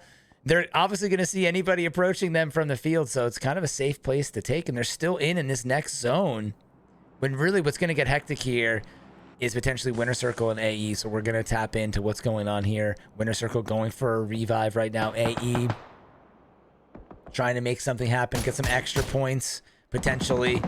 Watch us get Shanks there. We just tapped in a little late. He's going to follow up with a nade. They've been pretty good with their nades so far. Can he make this one happen? It takes out Bougie. This is the time for them to push. They should really be pushing here. The other team should be on the move as Watches continues to throw these nades. Italian hopefully is stepping up here. Didi and Kathy are kind of far back, though. They're not going to be able to help too much where they're at right now. It's all up to Watches.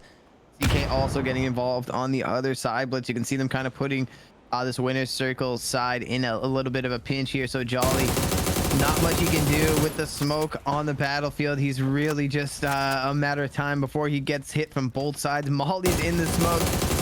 Watch is going for a little bit of spray, covering almost all. I'm not sure how he wasn't registering shots there. It looks like he was kind of crossing over Jolly, but the smoke provides some good cover. He eventually does get that kill. Another thirst onto Bougie as well. So Watch is kind of leading the way here for Ascension Esports. There's another team that's just barely out of the top 9. They need every point they can get. A big chicken dinner might be the jump that they need to kind of get them into that qualification spot, but we haven't really seen them get the dub with a big kill total. They've all been putting up lots of kills, but then kind of exiting in kind of an unfortunate fashion due to like third parties and stuff. So I'm anxious to see what they can do with a really great start so far. They've got 5 kills already. Yeah, what's tough is though, Stento, is that they're approaching their 30 games played. They're at 28 now, and they're in 13th place. They're pretty close though. That 13 to 8 gap is actually pretty small. It's only about a couple big games. It's only 40 points, which I mean, only that is a lot. But if they did have a big game, they could get a pretty big boost. But it's looking a little less likely now, which is unfortunate for AE because they really are a great team. They just haven't been getting there. Coming on strong as well in the last week or so. Yes, exactly. But just kind of digging themselves out of a hole at this point, and it's been a little too deep for them. But past the 16-minute mark, we still have 10 teams and 36 players alive on what has just been a crazy edge of Miramar zone that I'm not sure I've honestly ever seen in esports here. And a couple teams are really in a good spot right now. We'll see what happens after this next shift from phase 3 to phase 4, but I just wanted to point out Toxic Lady Lasers in the center zone again, Crazy Mob in center zone again, and boom, that is a big shift for TLL, looking to follow up back-to-back Miramars with another strong performance here. Vigorous gonna try to sneak into this compound perhaps before Smart the Crazy move. Mob As soon as the circle shifted, they were in their cars on the move. That was so great from Vigorous. Veteran move there to just be ready to go. It looks like Crazy Mob gonna retract back across the street. The timing just wasn't right for them. They had already gotten like halfway across the street as the cars kind of e-braked their way into that compound. That was funny to watch. And Torch is on the other side of Crazy Mob here. So these teams all kind of now need to push into this area, and I didn't even know SSG was on this top side. This So Strong Gaming team has really never got it going. The consistency just hasn't been there for them, but they've gotten into some really good fights. They have 4 kills on the board right now, and they're actually one of our teams in the Astro A40 listen-in scenario. So Blitz will look for things to heat up around them and try to jump into their comms at some point. I don't think yet is quite the right time. They're kind of restricted to edge right here. No one too close to them. It's just Vigorous on the low side who pulled up. So 30M right now with the bolty. We've seen him kind of dropping heads with this thing all tournament. Please, waiting for the right moment, but Droppa did it.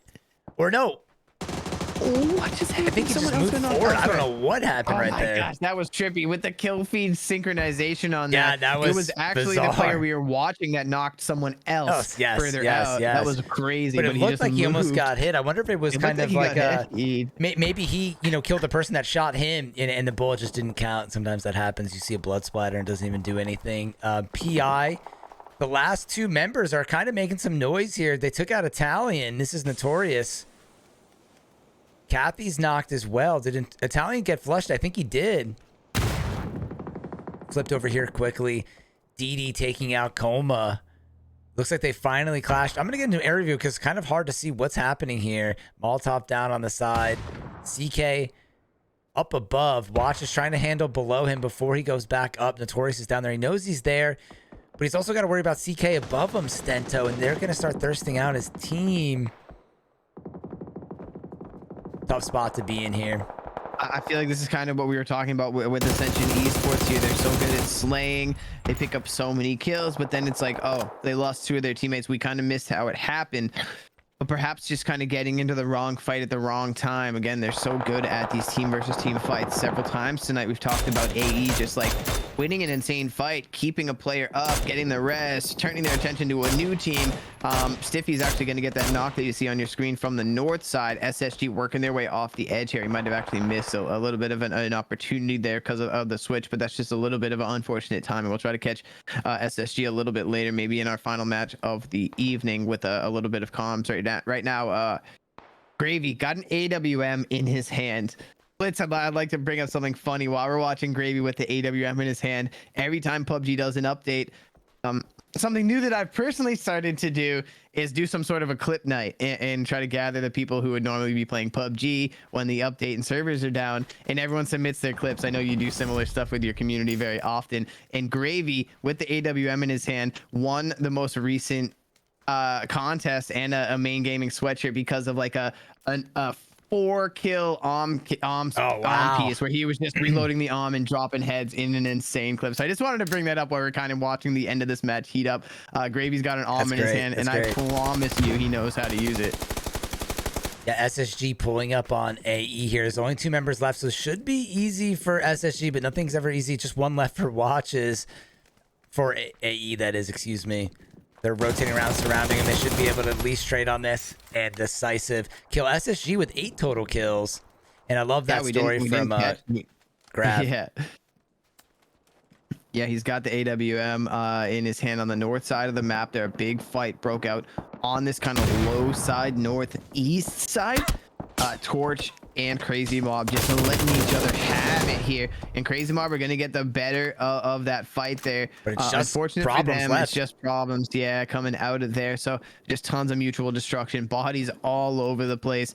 He's going to need a Forrest Gump his way out of zone, out of this edge here. He's just barely going to be in on the low side, but Vigorous starting to kind of apply some pressure here. Several teams still in really great places right now. But might see a little bit of a mid-game lull here as some of the lobby really whittled it down really quickly there. We're down to final 6 teams, 18 players alive as we approach 22 minutes played.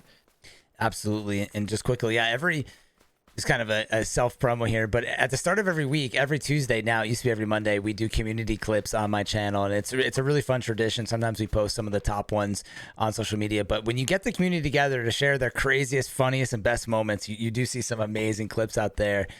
Just awesome to see what people can do on the battlegrounds. And love that the circle's closing up. Really fun circle. Again, if you're just tuning in, we're all the way in the east side of the map on Miramar. We're in game 4 out of 5 right now in the last week of qualifying for NA. And we're about to see this interesting circle close up here. Vigorous, who's been struggling tonight, kind of has a really nice spot on the top side. SSG, who's kind of on the bottom of the leaderboards here, is actually having a pretty good game as we catch in late there of them taking out the Dub Hub. And I know the Dub Hub really needs, or sorry, there's still 2 members left, excuse me, but the Dub Hub really needs a big night to finish out, to make it, I think, to stay in the top 9.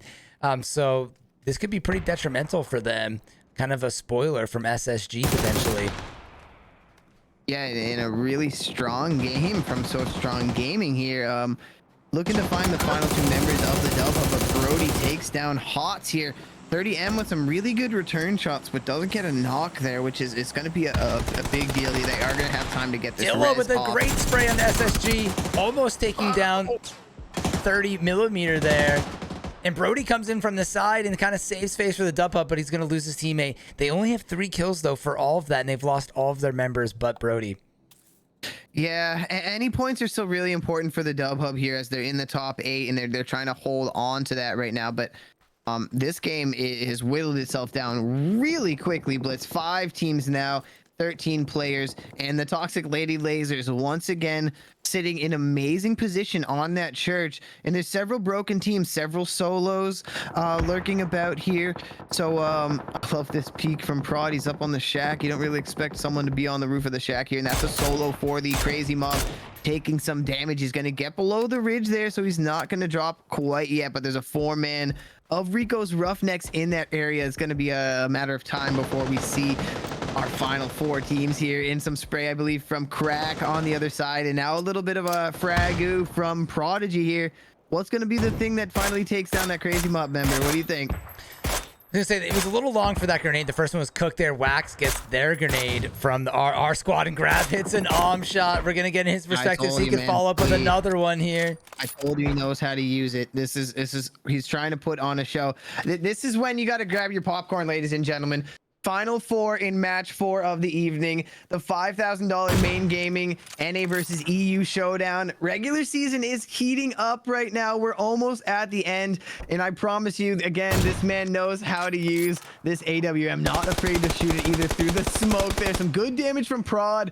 Well done to take down Crack. Grab is going to work his way down the hill here to kind of group up with his teammate. And this is going to be a very difficult push across the street from RR with Vigorous kind of posturing up on them now. Yeah, I thought RR might have got themselves in a tough spot by pushing that last member of Crazy Mob. They might not have been aware of, how many people were left there, but they kind of pushed themselves into a hole across the street. And now Vigorous is just shooting fish in a barrel. Big spraying there. TLL, yeah, getting a kill on one of the RR members there. Tragic end, the last one alive. Grab's going to try to rotate here, shooting some into the bush, thinking that he might be there, but he's a little bit more to the right. He's going to run into the toxic later lasers. If he doesn't get taken out here by Grab, kind of lost control of the spray there. Going to pull up the arm. Let's see if he can finish it up here. A little low on that shot. And Prodigy's going to follow up with the flush and final kill onto RR. And when our final 3 teams here of 4 women of the Toxic Lady Lasers versus 3-man Vigorous and the remaining member of the Dub Hub who might have got a care package over here. Let's take a look. Yeah, this is awesome. Brody, ooh, as soon as crazy we with the popped in. SLR, man. We saw what she was doing on top of that hill yesterday. He could have had 3 gear if he just went a little bit more forward, but maybe he didn't feel comfortable because of this angle from TLL. But it's crazy, you know, that might have stopped that heady coming in from SLR. We saw her shooting that SLR from on top of the mountain last match, not yesterday, and continue. That was just some impressive spam right there. Not much Brody could do. He was trying to get to the pack. Southern holding a really important spot for the Lady Lasers here. We've got a nice clean 3v4. The Lady Lasers got to be careful. Gravy still got that big boomstick, and Southern is on the roof here. Needs to make sure that she doesn't get shot by that AWM to her right. I'm not really sure she has the drop on Gravy, kind of scoping out that area, so maybe knows he's in the area, just can't really locate the exact spot. The arms shots whizzing over her head right now, so she knows she's got to take it a little bit careful. And an awesome end game shaping up, ladies and gentlemen, between a 4-man of the Toxic Lady Lasers starting to really fan out here. They sent Cerny. Cerny and Crazy are up on the hill, kind of getting this angle, making sure that the high ground is theirs on this edge of the map. And as you can see on your mini map, Vigorous doing a little bit of a split on their own, sending Stiffy one way and Prod and Grav going the other way. So we're going to probably see 2 fights break out at the same time here, Blitz. It's going to be a very exciting end. Yeah, Vigorous, I like what the TLL is doing, but Vigorous is sending 2 members out of the sight line of TLL. They've lost kind of contain on that backside, Stento, and I think that was kind of a misplay. They're all kind of focused in the same direction because they got off of the roof. They lost that flank. So this could really surprise them here. Let's see if Jams picks it up on her audio. Prodigy does take out Southern with that flank. She was on the roof, actually. I thought they both got down there. She must have got back up. And now Jams is here by herself, which is going to make it a lot more difficult now. And Stiffy's also going to come back, realizing that they've kind of got an opening towards the church. It's amazing how some teams can really get out of a terrible spot like Vigorous was just in there by these kind of decisive rotations. Really good flank to go the low side, and the AWM was kind of scaring them off the roof, so they weren't really able to sit up there. And now Vigorous have got a lot of the hard cover here, and the ladies up on the top of the hill going to have trouble to push back down. Some impressive spray from Stiffy there with the AUG. Now located Crazy on the other side, putting down some mini shots here. Yeah, and now get to a tree for some cover.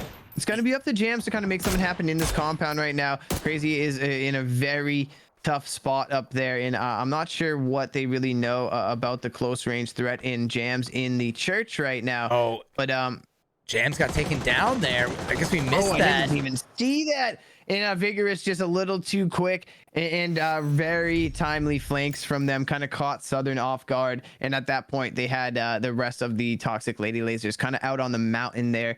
So a very well done ending there for Vigorous, picking up 11 kills in the dub. They've had a very slow evening, but that's going to get the ball rolling for them tonight. Toxic Lady Lasers, amazing back-to-back Miramar games, finding second place in both rounds. Only 2 kills this round, however, and the Dub Hub rounding out the top 3 with 3 kills there, Blitz.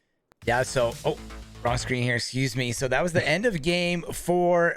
Yeah, awesome for them to get back-to-back second place there. Vigorous kind of making a stand there, saying, hey, we're still playing tonight. Coming in first there, making some good moves, and kind of back to their original form. And again, we'll have to check the leaderboards here to see what's happening with the Dub Hub and the Crazy Mob. Again, the Crazy Mob has more games tomorrow, but we definitely got to wait and kind of see where things are. We're getting really close now where it really kind of matters with these every little update, because there's only one more game tonight, and this could be the last game for a lot of teams, or it is the last game of the regular season. Yeah, absolutely. And we're getting ready to say goodbye to some of these teams, man. Some, bottom line is not all 24 teams are moving on to the finals. We're only taking 9 from NA. So we're going to get ready to say farewell to some of these teams. We'll know exactly who after this final match here. But we're heading back to Erangel now, Blitz. We'll get match 5 set up for you guys. Don't go anywhere. We'll be back in a few minutes.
All right, ladies and gentlemen, welcome back to the final game of the night. We are in the final week of qualifying for NA. I wanted to pull up the scoreboard originally here, then we'll get into some other statistics before we get into this last match going back to Erangel.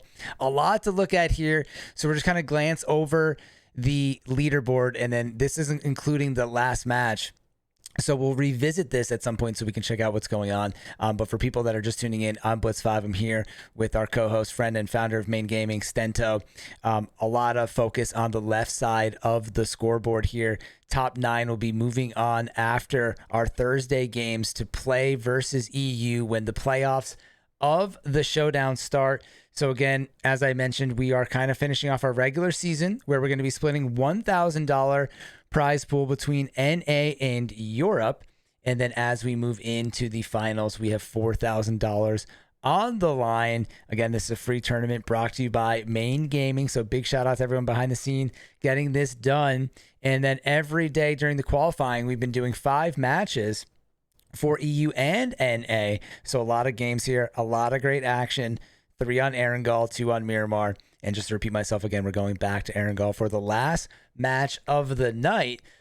And this won't have every game included, that last match, but we'll throw out the Stento here to show you guys some of the scoreboard. I mean, the kill information and some other cool statistics we have for you guys.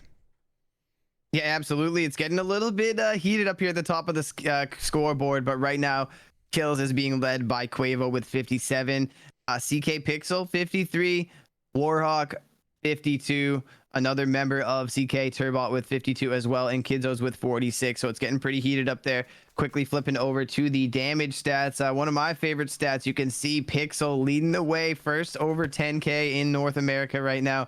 2 members of the 7 Kings, both sitting out today. Warhawk and Tacticals right around 9K.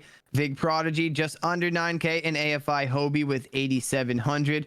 One of my favorite stats, we were taking a look at a couple teams that were in the top 5 to start today. Vigorous versus Abnormal, and you can see a decent amount of discrepancy in their stats here. Kills and damage heavily favored to Vigorous here with 152 and over 30k damage, 113 kills and 23k damage for the other squad, and just below that you can see the average placement and average points for both of these teams here. Both of the advantages going in the favor of Vigorous here.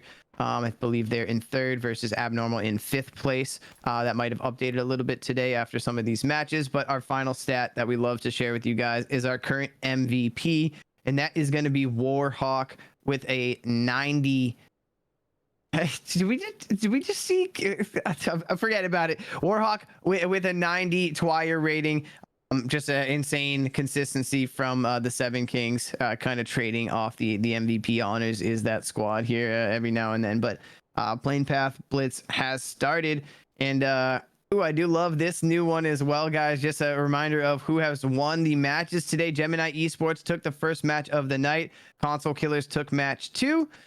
Torch took match 3, and we just watched Vigorous wrap up match 4 and currently dropping into match 5 with a crazy plane path. I love this, Blitz. You know what this kind of means. We might be heading down south to our military base drop, but lots of teams dropping crazy early here. Whoa, And, what is going on here in Novo? Take me over to Novo. What is happening here? Get me Inster over there, super man. close to some teams here, surrounded Get by me over TLL. there, Looks like there were some fisticuffs happening here from RR, potentially. Oh my gosh. This is the last game of the regular season. You can tell. Wow, Sento, we've been saying it all along, but when you said that, I was like, wow, this just hit that we are literally some of these teams' last games right now. It's unbelievable because it's gone quick, but it's also been a lot. It's a lot of games, 30 games in the regular season to really hash this out. It's kind of unbelievable that we're here. It's kind of quick, but it's been a lot. That was just poetic of you. But it's been great to kind of see, and I know the players enjoy it because they want to have an opportunity to balance out all the games, the random circles, and fight their way to the top 8. And you saw, we had some issues with the servers and some other stuff that we couldn't control. And the players, they want to play the 30 games. That's their choice. I mean, they had the option to discard some games. Like, no, we want to play all 30 games to have a chance to make it to the top 8. So you can see the dedication to PUBG and playing in these events. Yeah, I'm surprised we haven't seen anything pop off quite yet, but just a little bit of time before that's going to happen. There's 3 teams here, RR and MG, all over each other right now, and SSG kind of a little bit closer towards the bridge side. It looks like we're seeing some nades from MG trying to figure out exactly where Waxed is in this house here. Bad Apple and Afterburn trying to push up together here. Wax snuck up behind them somehow there. I don't know how he jumped out and came around, and Acid Burn and Bad Apple combined for that kill. 1 point going to Main Gaming here. And this is just a little bit of the end of the regular season. Early game carnage we're going to be enjoying right now. And Main Gaming at the forefront of it right now versus Rico's Roughnecks. We're going to see all sorts of guns featured here. The Ace, the Vector, a little micro Uzi, Scar, everything. DP is on display here. So many different things because this is a hot drop. Everyone is just grabbing anything they can right now. Ernster's put down really weak here. I'm not exactly sure who tagged him. He's going to get a heal off right now. Tragic end with the Iron Sight Scar. My favorite Iron Sight there. Unfortunately, a nade blows up at his feet. Well timed from Bad Apple, and Main Gaming gaining a little bit of control here. It's definitely been a long regular season here, Blitz. I'm forgetting how to talk, but we're gonna keep it going here. Yeah, a lot of tongue twisters as well. Sometimes you're just trying to get through. You know, words can be hard sometimes. Gaming. Crack with the gotta watch out. But Acid Burn takes out ECAC there. Crack, the last one, gonna move over, but Bad Apple clutched it up right there. A great fragger for Main Gaming, who hasn't been playing in all the games, but when we see him play, has done some good damage for the team for sure. Yeah, maybe a little wave to the crowd from our home team here. Main Gaming flexing out in the last game of the evening. Unfortunately, 1 million points not going to be enough to get them into the top 9 here. I think it's virtually impossible, even if they clean up the entire lobby here. But starting the day, they definitely had a chance here. Just some unfortunate fights that they weren't able to win. And I'm actually watching Vigorous pull up onto GE here. Solar got an M16 in his hand. He's going to want to be very careful.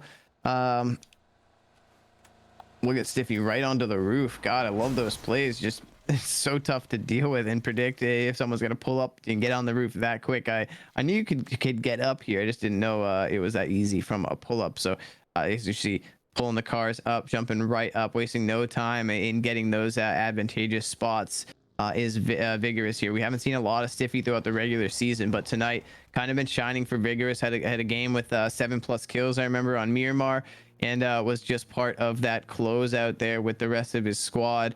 And Vigorous missing a couple players tonight. Noxy and Ghosted, a couple of their featured players, and I think actually 2 of their IGLs. So definitely kind of just flexing out the roster here. They've got a lot of players that have just been playing together for a long amount of time. We see Gravy and Stiffy all the time, but we haven't seen them much in this particular event. So it's good to see Vigorous kind of get in some good reps in for all of their veteran players here. And Kidzo is being very careful not to make too much noise here. And I think the rest of GE just pulled up here, and Stiffy with the 3x on the Scar there, opening up with a nice knock onto one of the GE members now, and Kidzo getting a very interesting angle from a roof of his own there, taking down 1 and 2 members. So now it's just 1 member of GE inside the house here, and this turned quick for these guys. Yeah, it's really just comes down to, can they get these last 2 members out? And they just got another one there, Skull. So they're going to get the flush. It's just Musty left. We'll get into his perspective. He's going to hide behind the door here. And really, Stento, knowing how to get onto those roofs and as quickly as possible is such a game changer in PUBG. The roofs are so OP, whether you're in TPP or FPP. And oftentimes you just don't always expect people to be there. It's not your first peek. Door opens up. Team's there. GE is out. And they currently are in 21st place right now. So that's going to be the end for them. GG's to GE Solar. They had some great games. They actually took a dub or 2 throughout the tournament, which is great for them. And yeah, just GG's again to Gemini Esports. Yeah, nice dub tonight. We saw them kind of close out a game. Maybe even the first match of the evening. I'm kind of focusing on my map really quickly. Blitz, lots of teams in the quarry area. 3-4 teams getting really close to one another. And AE just took a shoot in here and landed right next to Torch. Again, AE was definitely hoping for a better evening tonight. They were kind of in a similar situation as Main Gaming. They've kind of been going back between like the 12th, 13th, and 14th place that is Ascension Esports and Main Gaming again. And I think they're just too far out. So hopefully they'll just play out for a great last game here.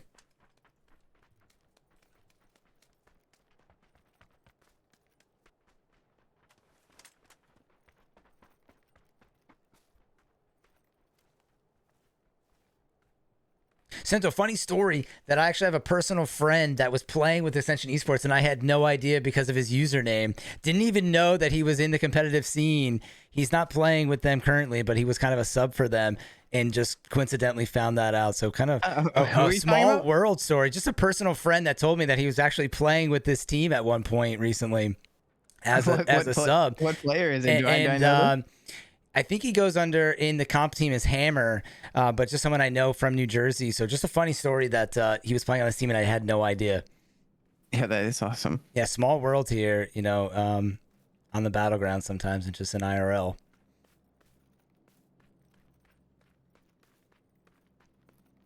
I was really hoping for the last game, Sento, to be the military base. We're going to see this tough circle. It would be interesting if it goes to Primorsk. That's a really crazy circle. Sometimes you see some nuts circle end like right here in this corner, right here on Primorsk, where it gets absolutely crazy. I'm going to hope for that there. Looks like we have a weird situation with the Dub Hub losing a member on the water. Brody's going for it. Winter circle flying into Primorsk. Let's do a little flyby on the water. Always ends like just to like the northeast of Quarry, like on that hill. We watched it earlier today where Gemini Esports won that match. Like just to the northeast of Quarry. No, okay, you're talking over here. Somewhere over there. Yep, exactly in that area is where I feel like this always ends. Sometimes it pulls down a little bit more, but like so many of the zones go there. It's such an interesting zone. There's a lot of water involved right now, so people are kind of spread all over the place trying to find their way in the zone and stuff. And in lots of areas like the north east side and just generally east side of zone, totally abandoned, and so much water involved that a lot of teams are closer than they might typically be in a phase 1 zone. And there you go, Stiffy opening things up with a knock onto Dilla, maybe a confirm there, and another one onto Cheech. What's going on here? Stiffy just lasering out here, and Kidzo with a nice beam with the AUG onto Brody.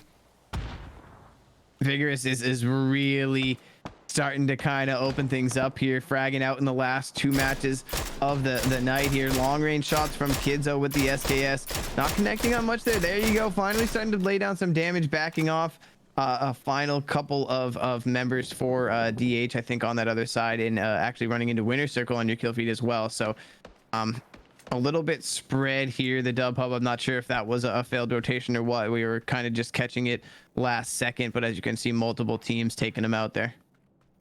Yeah, and looks like we got another team coming in. AFI on the parachute above Vigorous. They make it down here. This could be troublesome for Vigorous, or at least just annoying for them that there's a team above them here. AFI's going to get some quick shots, but a nade is going to take them off that, kind of saving Stiffy. But Stiffy gets headied by Light, and we caught it with the barrel right as he gets to that wall there. What a beautiful back off of one and readjusts onto another member there, and just some clean shots. So Vigorous are going to kind of have to readjust to this. AFI, are they all up on this roof? Was that all 3 landing on one roof? So they don't really have just 2 up there. Good nade got from the Omerta. nade after the revive as well. It looks like Nick is on the ground. The flush comes in on Stiffy. Grav is down. Kidzo Prodigy up. Prodigy maybe thinking about getting on the backside of this roof. We're just going to hold this corner to see if anybody runs past, which is definitely kind of a good way to block this and defend against Kidzo. Is Kidzo going to go for this revive? Omerta might try to flank here, and this is where Prodigy's position could come into play. Prodigy hears the footsteps, but the wall gets in the way. Can he get over? He misses the jump. Prodigy with my gosh, really good play here. Gonna go for the flush. Kind of needed to there. Helmet flies off.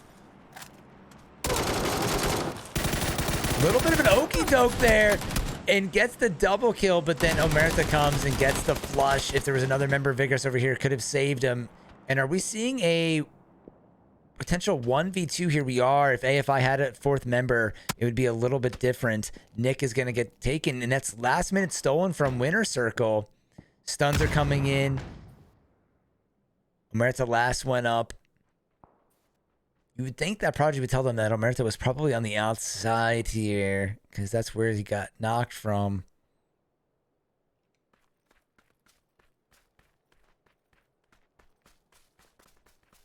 Just want to avoid any third parties. Vigorous already with 7 kills here. Kidzo, the fast reaction time, knowing that that shot just wasn't going in his favor. And this could easily go the other way. Muerto gets a double kill. Did not see that coming, especially with 2 veteran members there. And Kidzo lasers Muerto laying it down with the AK, which is not even the best kind of dueling weapon at that distance. But definitely a show there for Muerto. GG's. Yeah, big GG's to Vigorous. We will absolutely see them tomorrow, or excuse me, Thursday, and in the finals. Some very memorable moments from them throughout the regular season, and right now, wow, just nades picking up tons of kills. DD and Italian both picking up one onto Crazy Mob. Problems is there for some trades, so lots of mutual destruction going out. Watches stepping in here, taking a thirst on Slumto and putting Drop It down as well. So trying to figure out exactly where the final member is. And now Torch is pulling up 2 Blitz. A little bit of maybe an aerial view might kind of help us understand exactly how many teams are involved in this fight here. But as you can see, the 4-man of Torch rolling into what was already a very messy battle between AI and Crazy Mob. And I think there's a solo for Crazy Mob hanging out still here as Torch is arriving with their full squad. AE still got at least 3 up here, and they haven't gotten that knock up yet, so they need to be very careful. Torch has arrived very carefully, quietly. They don't get the knock on the opening here, so that's going to be a problem. And now long range shots are actually scaring Tick into this little ridge between the warehouse there. That was PI on the northern side, and Precision pushing through the smoke and the warehouse. Lots of different like cover here, Blitz, to kind of work your way through. He's gonna work his way up the he's gonna work his way up the He stairs, looks left and then he gets caught from the right. Kind of got caught there looking. Oh, he was gonna push up the sniper staircase and go push someone in front of him. Then he 180 to try to handle that and got shot in the back because of it, is what I was trying to say. The rest of the team is there to clean it up. They are gonna lose just 1 member, so not a bad showing there for Torch on that push in the long run there. They do pick up 3 kills, all going to Wiz in there, but Circle is circling up on this compound just to the right of Quarry. There's several teams already in a decent spot here, but this is one of our final matches of the tournament. We're seeing several teams already locked into zone, but there's kind of some gaps in between them right now. I think Quarry might be the closest fight. PI is pushing onto that fight. Torch is still recovering here. I was still kind of spectating on this spot. And the nade comes in from Notorious. Big double kill. It's only OH left, and we're going to say GG's to AE. That was their last match in the showdown. And PI here pulling up on Torch.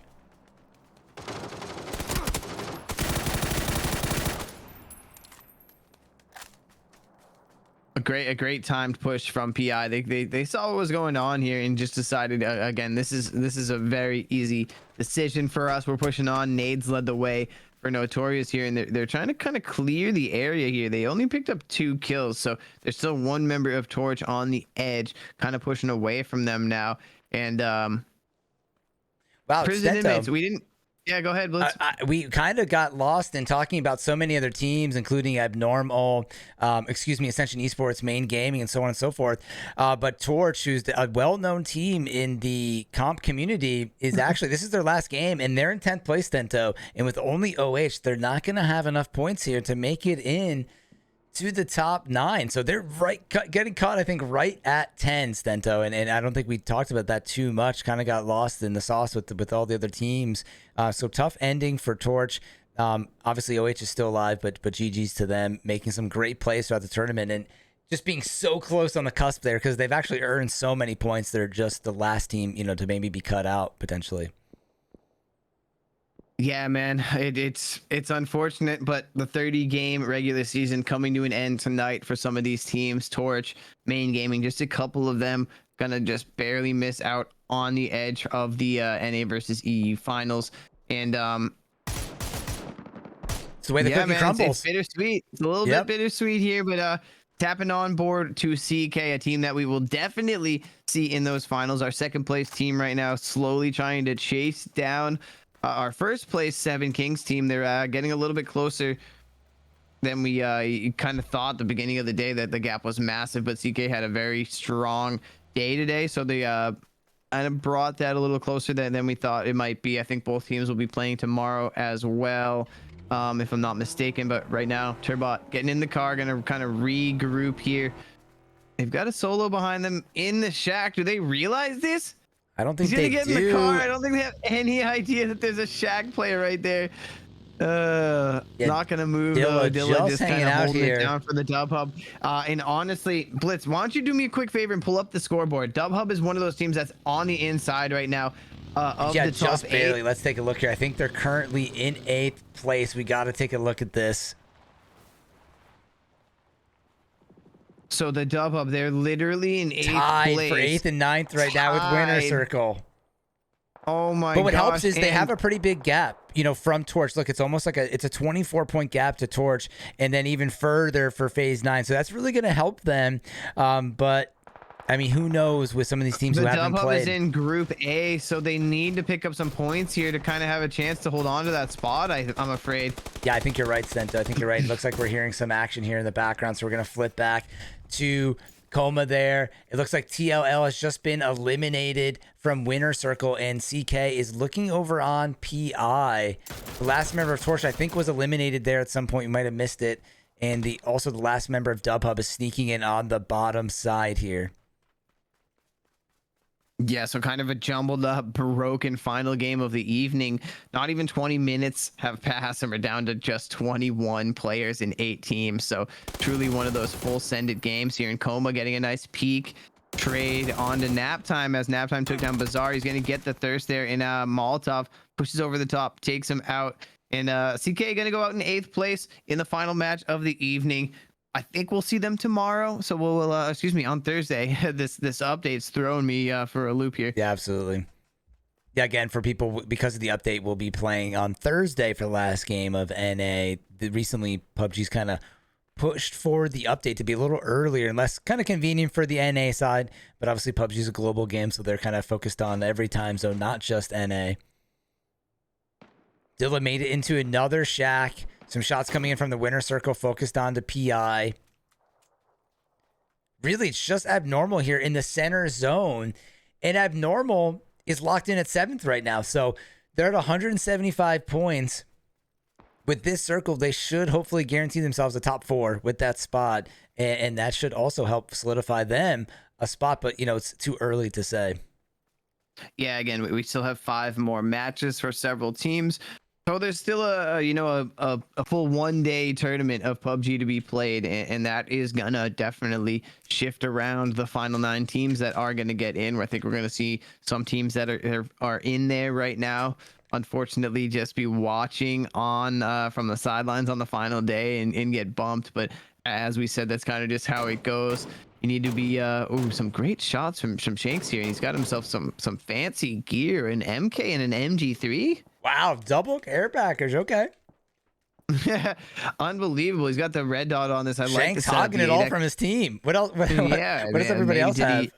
Yeah, they've already got 7 kills as well. So these are big points for Winner Circle as well, who were outside of the top 9 coming into tonight and just made a very impressive jump with some big games. And as you can see, they're not done yet. They want to make sure that they solidify those qualifications, and they might even be at this point considering maybe a small qualification payday push for the top 4, but we'll have to wait and see. Once this match is over, we'll pull up some statistics for you guys and talk about it all before we sign off for the evening. But right now, Winner Circle definitely got most of the attention for me, having a great final game right now. Already 7 kills on the board. Bougie going to try to spray through the smoke here, not finding anything. At least can't confirm that knock. I'm not sure if that was his teammate that got that or if he's trying to get a thirst there, but lots of space in between a good amount of these teams right now. However, Omerta or AFI is still hiding in this compound. I'm not sure Shanks really knows about it. And Dilla is again as well, trying to scrape any points he can for the Dub Hub to keep them in the conversation. They're currently tied right now for 9th and 8th.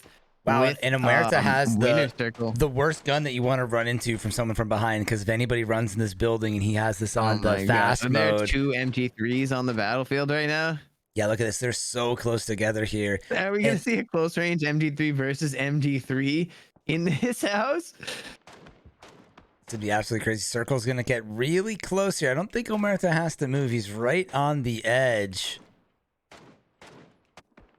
Oh my goodness. I'm going to flip over to Shankside because he's right underneath here.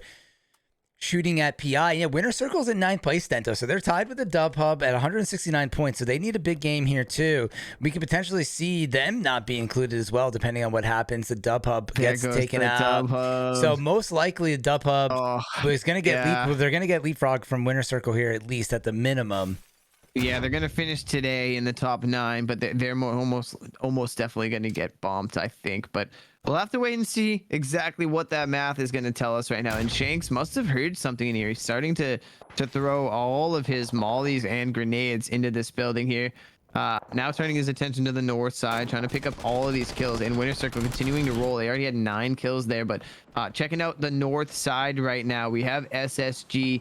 Oh my gosh, you saw all the different angles shooting at each other right now. PI working their way through a smoke wall, trying to get to this north side cover and perhaps use that as their way to kind of rotate in. And as you can see, Governor and Molotov pushing against this wall, going to do all they can to get to this hard cover here and then try to infiltrate this compound. They're going to have SSG waiting for them here and several other third-party shots. ABN has a big spread on top of the hill and then down into that compound. You can see Team 18 with a crazy spread on zone right now, branching out to get as many kills as they can. Very important games for teams like ABN to try to make sure they stay in the top 9 and maybe again contest for the top 4 money spots. They're going to see Embrace take down Governor. So now it's just down to Molotov here. He's got the 2x on the M4 and gets caught on the wall there and puts his barrel up. Yeah, I thought he kind of unpeaked because he thought he killed him, but as you said, got a little too close to the wall, which picks your gun up sometimes. It's a pretty frustrating animation that we've all been there before. And now very quickly down to our final 3 teams here. Winner Circle, ABN, and SSG kind of getting bared down on from the top of this hill here. Team 18, again, we mentioned the spread they have right now. It's going to be tough for SSG to rotate out of there. Wow, so yeah, we haven't watched Abnormal that much this match. They only have 1 kill. They've just been in the center zone, kind of just hanging out here. And before, while we were watching PI head over, Omerta got taken out by the blue. I'm not sure if that was point denial or what, potentially, because I think he knew that he was spotted there from all the throwables coming his way. So we'll kind of flip around here. Carm's got the great spot here, and he's catching Kofry. The shots didn't really connect. That could have been a knock there, but at least it's been spotted, and now he knows that there's at least 1 member over there. He's going to play a big role in this building, kind of watching over Winner Circle. They're still center zone, but we still have a couple more zones to pop to determine where this is going to end up. Again, this zone was pretty heavy here. Looked like it was going to go maybe more west or even south because it was so far in the water. Finishing up here. SSG, actually, we're going to flip to them because they're making a push out of the compound. I didn't realize that they weren't going to be in anymore. Hots is down. In the hand of Embrace here, too. Yeah, this is one of those guns. It's like this and the Groza and the MK. When you have this in your hand, you can make things happen because they're just so deadly. Gonna go for the res here, however. Gonna need to be careful that the third party doesn't come out. There you go. Yeah, they're out of smoke, Stento, so they don't really have too much to work with. Hots is going to go down. I think now they almost need to kind of cut their loss and just push this hill, potentially. I think Embrace is thinking about it now. He got lost in the sauce and made it into the blue by accident. It's got a little bit of a painkiller or boost, helping him tick back up, but not too much. Yeah, what's difficult is if Embrace tries to push up the hill, it's going to bring the LOS from the south side. Winner Circle will see him as he makes that play. So hanging out low is reducing the amount of third-party shots, and they're kind of just stuck there for now. And the fun thing is that same third party is kind of protecting them, not allowing Team 18 Abnormal to push too far over the top and throw nades and get the shots down onto them. So the third party, Winner Circle, playing a big factor here. It's going to be a matter of time before this 2-man of SSG kind of get taken out. Hoot decided he's had enough, pushes over the top, takes down Embrace, and it's only a matter of time before 30mm is running out of real estate here. He's in between 2 teams, and just got a really, really tall task here to kind of make anything happen from this location. And in the meantime, Blitz, if we do want to try to maybe get a little bit of an aerial view, yeah, I love this. Winner Circle posturing up. In the meantime, this fight's taking a little bit too time. It's taking a little bit too much attention from ABN. And Jolly somehow made it all the way behind there. Yeah, an amazing push from Winner Circle, who are just fragging out this game. They've got 12 kills, but they do lose Kofri there to Tony. This push is getting a little bit sloppy. Multiple members down to one shot. Jolly's kind of the X factor already in the compound. He needs to win that 1v1 versus Karm. Oh, I thought he was in that same building. They're a little bit further space between them now, and you're seeing all the crazy guns out on the battlefield. MKs, MG3s, and Bougie got the Guros in his hand, but Tony takes him down as he tried to push into the compound now. And What's now good it's is they're up not to going to hear Jolly the to really footsteps. make something happen. There's so much shooting going on. Jolly gets up top, takes out Karm. That's a big defend, and he's going to watch the stairs here. And they're actually going to come out with the dub. Jolly with the big flank. How did that happen, Stento? Jolly, dude, I don't know what that. I think it's a Michael Jackson started to play as he heat his way down the stairs there. That was unbelievable from Jolly. He knew exactly what was coming. He just kind of stopped his steps and then sprinted down the stairs to take that final battle. Winner Circle putting together a masterful final game here. A 15 kill chicken dinner to end the night. That's going to be massive for them on the leaderboard. We'll have to wait a second and see exactly what it does for them, but ABN going to take home a 3-kill second place here. In SSG, 4 kills and a third, Blitz. Yeah, SSG finishing strong, and Winner Circle really needed that big game to give them the best chance to stay in the top 9. And I wish we could go back and watch that ending of the game, because as I was panning over, there was so much happening. It was kind of hard to know where to go. I was trying to stay in FPP, but there were so many smokes popping. So I went into aerial view. It looked like there were still 2 members of Abnormal on the left side of the compound when Jolly was rotating. And then I don't know what happened and where they went down. Obviously, we were in view of Jolly getting those last 2 kills, but I just didn't realize that the rest of Abnormal was already lost. Did you see what happened there?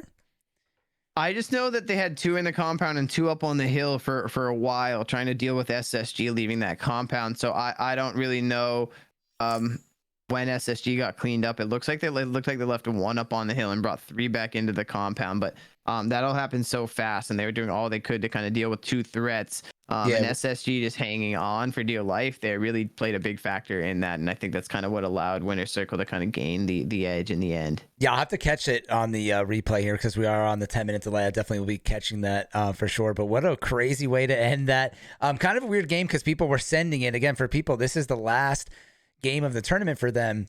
And normally, because Stento and I have been doing the weeklies, we play, 5 or 6 matches a night, and that's the whole event. So game 1, 2, 3, people are playing really slow, and then at game 5 and 6, people are just sending it. You see crazy drops, and it took a while, 29 games to be exact, to really see that happen here throughout this event.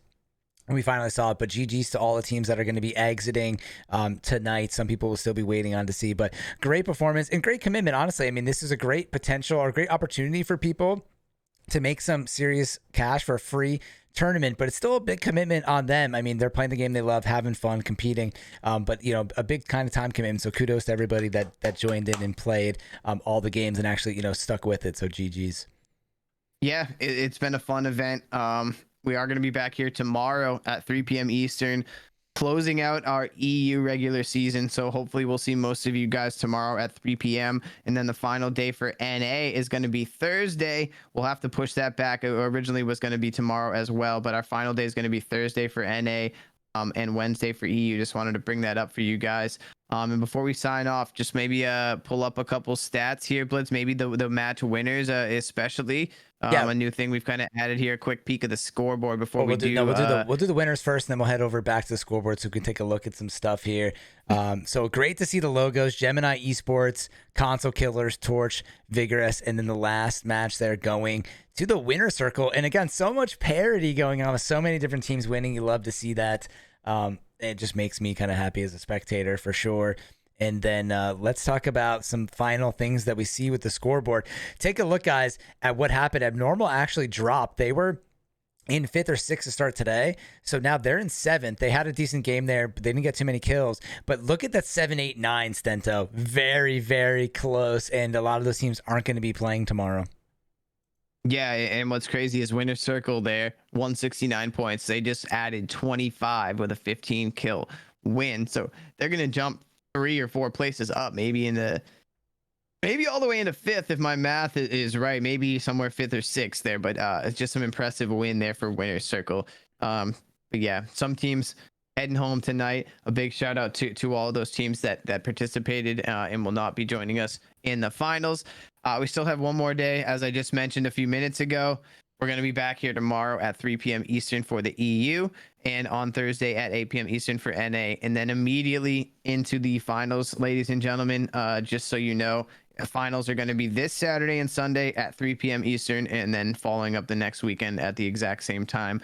So it's going to be a quick finals because it's just happening over 2 weeks, but there is 24 matches that these teams will play. So we'll have a lot of PUBG as we kind of round out and kind of narrow down the NA versus EU showdown here. As we mentioned a bunch, it's kind of gone really quick, but it has been a lot. We've been casting a lot of matches. We're really getting to know some of these teams and players, and just a big shout out to everyone supporting from all different angles. We're very appreciative. Yeah, a lot of games, but it's been an absolute blast. And then last thing, for the playoffs and finals, we're going to be doing 6 games. Is that going to be 4 on Erangel or 3 on Erangel and 3 on Miramar, Stenta? Forget the playlist for that. Give me a quick second. I can actually pull up the rules and regulations here, and we'll take a list, because certainly so far we've been doing the 5 matches. We're going to move to 6, so it'll be 6 on Saturday, 6 on Sunday, and that's how we're going to total the 24 matches, which will be absolutely incredible. And I like that they're all going to be, in one big block. And really, Stento and I keep saying before some of the games, Stento and I are obviously talking, and it's going to be awesome to see some of these powerhouses teams from both NA and EU battle it out. Stento and I have been casting together for years now, which is kind of crazy to think about. And we've seen, all the NA teams clash together, and some of the best teams really battle it out and have some crazy finishes, but never with EU in the mix. And there's some really strong EU teams. So the finals are going to be at 6 matches for each of the days, and it's 4 matches on Erangel, 2 on Miramar. So we're just going to add another Erangel to the backside. Okay, very nice. So that'll be, we'll finish with 2 Erangel strong, keeping the Dusty Desert as a little mix up. So we'll see you guys. Yeah, we'll see you guys during the day tomorrow, evening on Thursday, if you guys are available to catch more action. And then we'll have a break on Friday and right into the playoffs on the weekend on Saturday. So we'll see you guys there. Any last words, Stento? Nope. Thank you guys so much. We'll see you tomorrow at 3 p.m. Eastern. Yep. GG's, everybody. Have a good night.